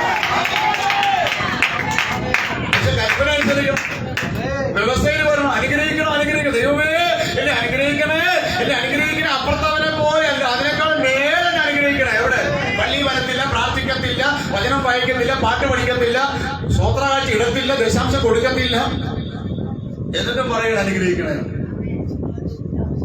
ഹലോ, ഇവിടെ പറയുന്നു വയലിൽ നീ അനുഗ്രഹിക്കപ്പെടും. അടുത്ത ആളൊരു നുള്ളു കൊടുത്തിട്ട് പറ വയലിൽ നീ അനുഗ്രഹിക്കപ്പെടും. പിച്ചു കൊടുത്ത് പറഞ്ഞാൽ വയലിൽ നീ അനുഗ്രഹിക്കപ്പെടും. ഹല്ലേലൂയ. അടുത്ത വായിച്ച് നിന്റെ ഗർഭഫലം. ഗർഭത്തിന് ഗർഭഫലം എന്താ? അറിയാം, പഴയ നിയമത്തിലൊക്കെ എന്തോരം പിള്ളേരെ പറ്റുകൊണ്ടിരിക്കുന്നത്. നമ്മളൊക്കെ ഒരു മാവ് വെച്ചു ഒരാണ്ട് മാത്രം കാഴ്ചാൽ മതി, അത് ഒരെണ്ണം. അങ്ങനെയാണോ? ഒരു പ്ലാവ് വെച്ചു, അടുത്ത ആണ്ട് ഈ പ്ലാവില് ചക്ക വന്നു, ഒരെണ്ണം മതി കർത്താവ്. അങ്ങനെയാണോ? പിന്നെന്താ പറയും, നിറച്ചു കായ്ക്കും. കഴിഞ്ഞ ദിവസം ഞാൻ അവിടെ കടമ്പനാട് ഒരു വീട്ടിൽ പോയി. ചുമ്മാ നടക്കാൻ വേണ്ടി ഇങ്ങനെ പൊക്കോണ്ടിരിക്കുമ്പോൾ ഒരു പ്ലാവ് കൊണ്ട്, എന്റെ ദൈവമേ, ഈ പുളിഞ്ചിക്ക മരത്തിൽ പുളിഞ്ചിക്ക പിടിച്ച് കിടക്കുന്നത് പോലെ എന്റെ പകുതി നീളവും വണ്ണവും ഉള്ള ചക്ക ഇങ്ങനെ പൂത്ത് കിടക്കുക, നിറച്ചു കിടക്കുക. ആ വീട്ടുകാര് ഒറ്റ ചക്ക മതി, അത് ഒരാണ്ടില്. ആണോ? ഞാൻ അവിടെ നിന്ന് ചുമ്മാ പറഞ്ഞു, ആ ചക്ക ഇഷ്ടം പോലെ കിടക്കുന്നല്ലോ, നമുക്ക് കിട്ട പോലെ വകുപ്പുണ്ടോ? അടുത്ത ഒരു അരമണിക്കൂറിനകത്ത് 2-3 ചക്ക വിറ്റെന്ന് പറഞ്ഞു. ഉള്ളത് കൊണ്ടല്ലേ കൊടുക്കാൻ പറ്റിയത്. ഇവിടെ നോക്ക, ഇവിടെ സ്തോത്രം വായിക്കുന്നു, നിന്റെ ഗർഭഫലം നീ മച്ചിയായിരിക്കത്തില്ലെന്ന്. മച്ചിയായിട്ടിരിക്കത്തില്ലെന്ന്. നീ ഇപ്പൊ മച്ചിയായിരിക്കുന്നതിന്റെ കാര്യം മനസ്സിലായോ? എന്തുകൊണ്ടു? മച്ചി എന്ന് വെച്ചാൽ ഒന്നുമില്ലാത്ത അവസ്ഥയാണ്. ചിലരുടെ പേഴ്സെല്ലാം ഇപ്പോഴും മച്ചിയാണ്. പേഴ്സ് മച്ചിയാണ്. ചിലരുടെ വീട് മച്ചിയായിരിക്കും, ഒന്നുമില്ല, ഒരാൾക്ക് കൊടുക്കാൻ പറ്റുന്നില്ല. ചിലർക്ക് ഗർഭത്തിൽ മച്ചിയാണ്. അപ്പോൾ എവിടെയോ നീ കൽപ്പന തെറ്റിച്ചിരിക്കുന്നു, എവിടെയോ നീ മടങ്ങി വരാനുണ്ട്. ഇവിടെ പറഞ്ഞ നിന്റെ ഗർഭഫലം എന്ന് വെച്ചാൽ നിനക്ക് ഗർഭമുണ്ടാകും, നിനക്ക് കുഞ്ഞുണ്ടാകും. ആ ഫലമുണ്ടല്ലോ, ആ വിത്ത് ഏറ്റവും അനുഗ്രഹിക്കപ്പെട്ടതായിരിക്കും, ഏറ്റവും ബ്ലെസ്ഡ് ആയിരിക്കും. മന്ദബുദ്ധിയെ കിട്ടത്തില്ലെന്ന്, അവൻ കാരുണ്യെ കിട്ടത്തില്ലെന്ന്, ഏറ്റവും നല്ല സൗന്ദര്യം തരുമെന്ന്, നിന്റെ ഗർഭഫലം അനുഗ്രഹിക്കപ്പെടുമെന്ന് കരങ്ങളടിച്ച് അവൻ റിസീവ് ചെയ്യാമെന്ന് പറഞ്ഞാൽ അവൻ ഗർഭഫലം അനുഗ്രഹിക്കപ്പെടുന്നത് വാഗ്ദത്തമാണ്. മക്കളില്ലെങ്കിൽ മക്കളില്ലാത്തവർ, ഏതെങ്കിലും ആൾക്കാർ എന്നെ കേൾക്കുന്നവർ, തലമുറകളില്ലെങ്കിൽ ഇന്ന് ഈ പകൽക്കാലം ആവർത്തനം 28 എടുത്തു വെച്ച് വായിച്ചിട്ട് പറ, ഞാൻ മച്ചിയായിരിക്കത്തില്ല, ഞാൻ അനേക മക്കളുടെ അമ്മയെന്ന് വിളിക്കപ്പെടും. ആ നിലകളിൽ കർത്താവേ നീ പറഞ്ഞിട്ടുണ്ട്, അവൻ നിന്റെ ഗർഭഫലം അനുഗ്രഹിക്കപ്പെടണമെന്ന്. അങ്ങനെയെങ്കിൽ എന്റെ ഗർഭത്തിനകത്തൊരു ഭയമുണ്ടാകട്ടെ, എന്റെ ഗർഭത്തിനകത്തൊരു വിത്തുണ്ടാകട്ടെ. അതിനുമ്പേ ഒന്ന് കണ്ടുപിടിക്കണം എവിടെയാണ് കുഴപ്പമുണ്ടോ, എവിടെയാണ് മാറ്റം വരുത്തേണ്ടത്. അടുത്ത വായിച്ചു. കൃഷിഫലവും. ഇനി മൃഗങ്ങളുണ്ടെങ്കിൽ മൃഗങ്ങളുടെ ഫലവും, കോഴി ഉണ്ടെങ്കിൽ കോഴിയുടെ ഫലവും, പട്ടി ഉണ്ടെങ്കിൽ പട്ടിയുടെ ഫലവും, കന്നുകാലികളുടെ ഫലവും, പിന്നെ ആടുകളുടെ പിറപ്പും അനുഗ്രഹിക്കപ്പെടും. പിന്നെ നിന്റെ കൊട്ട എന്തോ കൊട്ട, അപ്പക്കൊട്ട, അരിക്കൊട്ട, നിന്റെ കൊട്ടയും മാവ് കൊഴിക്കുന്ന തൊട്ടിയും അനുഗ്രഹിക്കപ്പെടും. ഓ നോക്കണേ, ഒരിക്കലും ദൈവദാസന് വീട്ടിൽ ചെന്നപ്പോഴത്തേക്ക് ഒരു അട ഉണ്ടാക്കാനുള്ള മാവേ ഒഴിപ്പുള്ളൂ. അവളുടെ കൊട്ടയ്ക്കകത്ത്, തൊട്ടിക്കകത്ത് ഒരു അട ഉണ്ടാക്കാനുള്ള മാവേ ഉള്ളൂ. ഈ ദൈവദാസൻ പറഞ്ഞു, നീ ഒരു കാര്യം ചെയ്യുക, ആദ്യം ഒരു ദിവസം വെള്ളം കൊണ്ടുപോവാ, വെള്ളം എടുക്കാൻ വേണ്ടി അകത്തോട് കയറിയിട്ട് അടുത്തൊരു ഡയലോഗ് എന്തുവാ, നീ വെള്ളം എടുത്തിട്ട് വരുമ്പോഴേ എനിക്കൊരു അടയും കൂടെ കൊണ്ടുപോകണേ പറഞ്ഞു. എന്റെ പൊന്ന് സാറേ, ഒരു അട ഉണ്ടാക്കാനുള്ള മാവേ ഇവിടെ ഉള്ളൂ, എല്ലാം തീർന്നു, ക്ഷാമമാണ്. ഞാനും എന്റെ കൊച്ചും കൂടി ആ ഒരു അട ഉണ്ടാക്കാനുള്ള മാവ് കൊണ്ട് ആ അടയുടെ പകുതി അവനും പകുതി എനിക്ക് തികയത്തില്ല. 6-7 അപ്പം തിന്നാൻ ചെറുക്കനാവൻ. പക്ഷെ ഇപ്പൊ ഒരെണ്ണേ ഉള്ളൂ, ഉള്ളതായിക്കോട്ടെ ഞങ്ങൾ തിന്നേച്ചിട്ട് മരിക്കാനിരിക്കാം. ഒരെണ്ണി വേറെ ഒന്നുമില്ല. പക്ഷെ അദ്ദേഹം പറഞ്ഞു, നീ ഒരു കാര്യം ചെയ്യുക, ആ ഇരിക്കുന്ന മാവിൽ നിന്ന് ഒരു ചെറിയ അട അങ്ങ് കൊണ്ടുവാ എന്ന് പറഞ്ഞാൽ ഉള്ളതിൽ നിന്ന് കുറച്ച് എടുത്തോണ്ട് വാ. വീട്ടിൽ പെട്ടിക്കകത്ത് വെച്ചിരിക്കുന്നില്ലേ, ഏതാ പെട്ടിക്കകത്ത്, മറ്റേ ചെല്ലപ്പെട്ടിക്കകത്ത് വെച്ചിരിക്കുന്നില്ലേ, അതിൽ നിന്ന് കുറച്ചെടുത്തോണ്ട് ഒന്നുകൊണ്ട് വാ ഞായറാഴ്ച വരുമ്പോ. അല്ലാതെ ഈ തപ്പി കൊണ്ടുവാ കേട്ടോ. വല്ലതൊക്കെ വർദ്ധിക്കണോ, നീ ആദ്യം കൊണ്ടുവരാൻ പഠിക്കുക. വല്ലതൊക്കെ വർദ്ധിക്കണോ, ആദ്യം കൊണ്ടുവരാൻ പഠിക്കുക. 50 കൊണ്ടുവരുന്നവന് അതിന്റെ വർധനവ് കിട്ടും, 500 കൊണ്ട് അതിന്റെ വർധനവ് കിട്ടും. നോക്കി ഞെക്കിപ്പിരിക്കി കൊടുക്കുന്നവൻ അതേ കിട്ടും. ഞാൻ പറയുന്നത് നിങ്ങളുടെ അനുഗ്രഹത്തിന് വേണ്ടിയാണ്. ഇന്ന് പകരം ദൈവത്തിന്റെ നാമത്തിൽ കൊടുത്ത ഒരുത്തനെയും ദൈവം തെണ്ടാൻ അനുവദിച്ചിട്ടില്ല. അവൻ തെണ്ടിയിട്ടില്ല, അവൻ പിച്ചക്കാരനായി മാറിയിട്ടില്ല. ദൈവനാമത്തിൽ കൊടുത്തവരെയൊക്കെ അനുഗ്രഹിച്ച ചരിത്രമേ ബൈബിളിലുള്ളൂ. ഹല്ലേലൂയ. ഇവിടെ പറയാ, ഒരു മുറി ഞാൻ JPM-ലെ മക്കളോടെങ്ങാനും പറഞ്ഞിരുന്നെങ്കിൽ ഈ മനുഷ്യൻ പട്ടിണി എടുത്ത് എത്തുപോയനെ. കാര്യം എന്താ, നല്ല ടീമുകളെ ചോദിക്കുന്നത് ഒരു മുറിയെങ്കിലും കൊണ്ടുവരാൻ. സ്തോത്രം. അവര് പറയും, ഞങ്ങൾക്കേ തികയുന്നില്ല, ഞങ്ങൾക്കേ കടം വീട്ടാൻ പറ്റുന്നില്ല, ഞങ്ങൾക്കേ പൈസ കൊടുത്തിട്ട് മുഴുക്കുന്നില്ല. എങ്ങനെ മുഴുക്കും? നിനക്ക് നീ ദൈവത്തിന് കൊടുത്തു തുടങ്ങാം, നിനക്ക് മുഴുക്കാൻ തുടങ്ങും. നീ ദൈവത്തിന് കൊടുത്തു തുടങ്ങാം, നിന്റെ ജീവിതത്തിൽ അവൻ വാരി വിതറി തരും. അവൻ അമർത്തി കുലുക്കി കവിയുന്ന ഒരളവോ നിന്റെ മടിയിൽ തരുമെന്ന് ദൈവം പറയുക. ഹല്ലേലൂയ. ഇവിടെ പറയാണ്, ഒരു മുറി അപ്പം, ഒരപ്പം ഉണ്ടാക്കുന്ന മാവേ ഉള്ളൂ സാറേ. പറഞ്ഞു, നീ കാര്യം ചെയ്യ, എന്തായാലും വെള്ളം എടുക്കാൻ പോവില്ലയോ, അതിന്ന് ഉള്ള മാവിന്ന് ഒരിച്ചിരി മാവെടുത്ത് ഒരു അപ്പം ഉണ്ടാക്കി കൊടുത്ത. നമ്മളൊക്കെ വീട്ടിൽ അപ്പം ഉണ്ടാക്കുമ്പോൾ മാവ് ഇങ്ങനെ കുഴച്ച് അപ്പം ഉണ്ടാക്കി അവസാനം എല്ലാ അപ്പവും ഒരേ വലിപ്പമായിരിക്കും. അവസാനം വരുമ്പോ നമ്മൾ മാക്സിമം എല്ലാം കൂടെ വടിച്ചു വാരി ഒരപ്പം ഉണ്ടാക്കും. അത് കഴിഞ്ഞ് വീണ്ടും നോക്കുമ്പോ പിന്നെ ഇച്ചിരി മാവുണ്ട്. അപ്പോഴത്തേക്ക് ഒരു കയ്യിലിരുന്ന വളയുടെ വലിപ്പത്തിന്റെ കൊച്ചപ്പം ഉണ്ടാക്കും. എന്നിട്ട് മക്കൾക്ക് കൊടുക്കും. അവർക്ക് ഭയങ്കര സന്തോഷം. എന്തുവാ, അപ്പൊ ലാസ്റ്റിന്റെ കുഞ്ഞനപ്പം. ആ അപ്പം ഉണ്ടാക്കാൻ തന്നെ ഇപ്പോഴൊരു ബഹളം കാണിച്ചു കൊടുക്കണം. അത് സന്തോഷമുള്ള കാര്യം. ഇതുപോലെ ഇരിക്കുന്ന മാവിൽ ഇച്ചിരി മാവെടുത്ത് ഒരു അപ്പം, ഒരു കുഞ്ഞനപ്പം മതി. നിന്റെ ഒരു കുഞ്ഞപ്പേ ഉള്ളൂ, അത് മതി കൊടുക്കാൻ പഠിക്കുക കേട്ടോ. സ്തോത്രം. ഹല്ലേലൂയ. ആമേൻ. ഈ അപ്പവുമായിട്ട് ഇങ്ങോട്ട് ഇറങ്ങി വന്നു. ബാക്കി അപ്പം തള്ളയ്ക്ക് പോകാൻ ഇവിടെ നോക്കണേ. അനുസരിക്കാൻ തയ്യാറായപ്പോൾ ആയുസ് വർദ്ധിച്ചു. ഓ, ഇത് നമുക്ക് ആരോട് ദൈവത്തെ പറയുന്നു? നിന്റെ ആയുസ് വരെ ബാധിക്കുന്ന ചില വ്യാപാര ശക്തികൾ ഇന്ന് സ്വർഗം ശാസിക്കാൻ ആഗ്രഹിക്കുമ്പോൾ ആദ്യമായി അതിനെ മാറ്റിയെടുക്കണമെങ്കിൽ നിങ്ങൾക്കൊരു അനുസരണ ആവശ്യമാണ്. ഓ,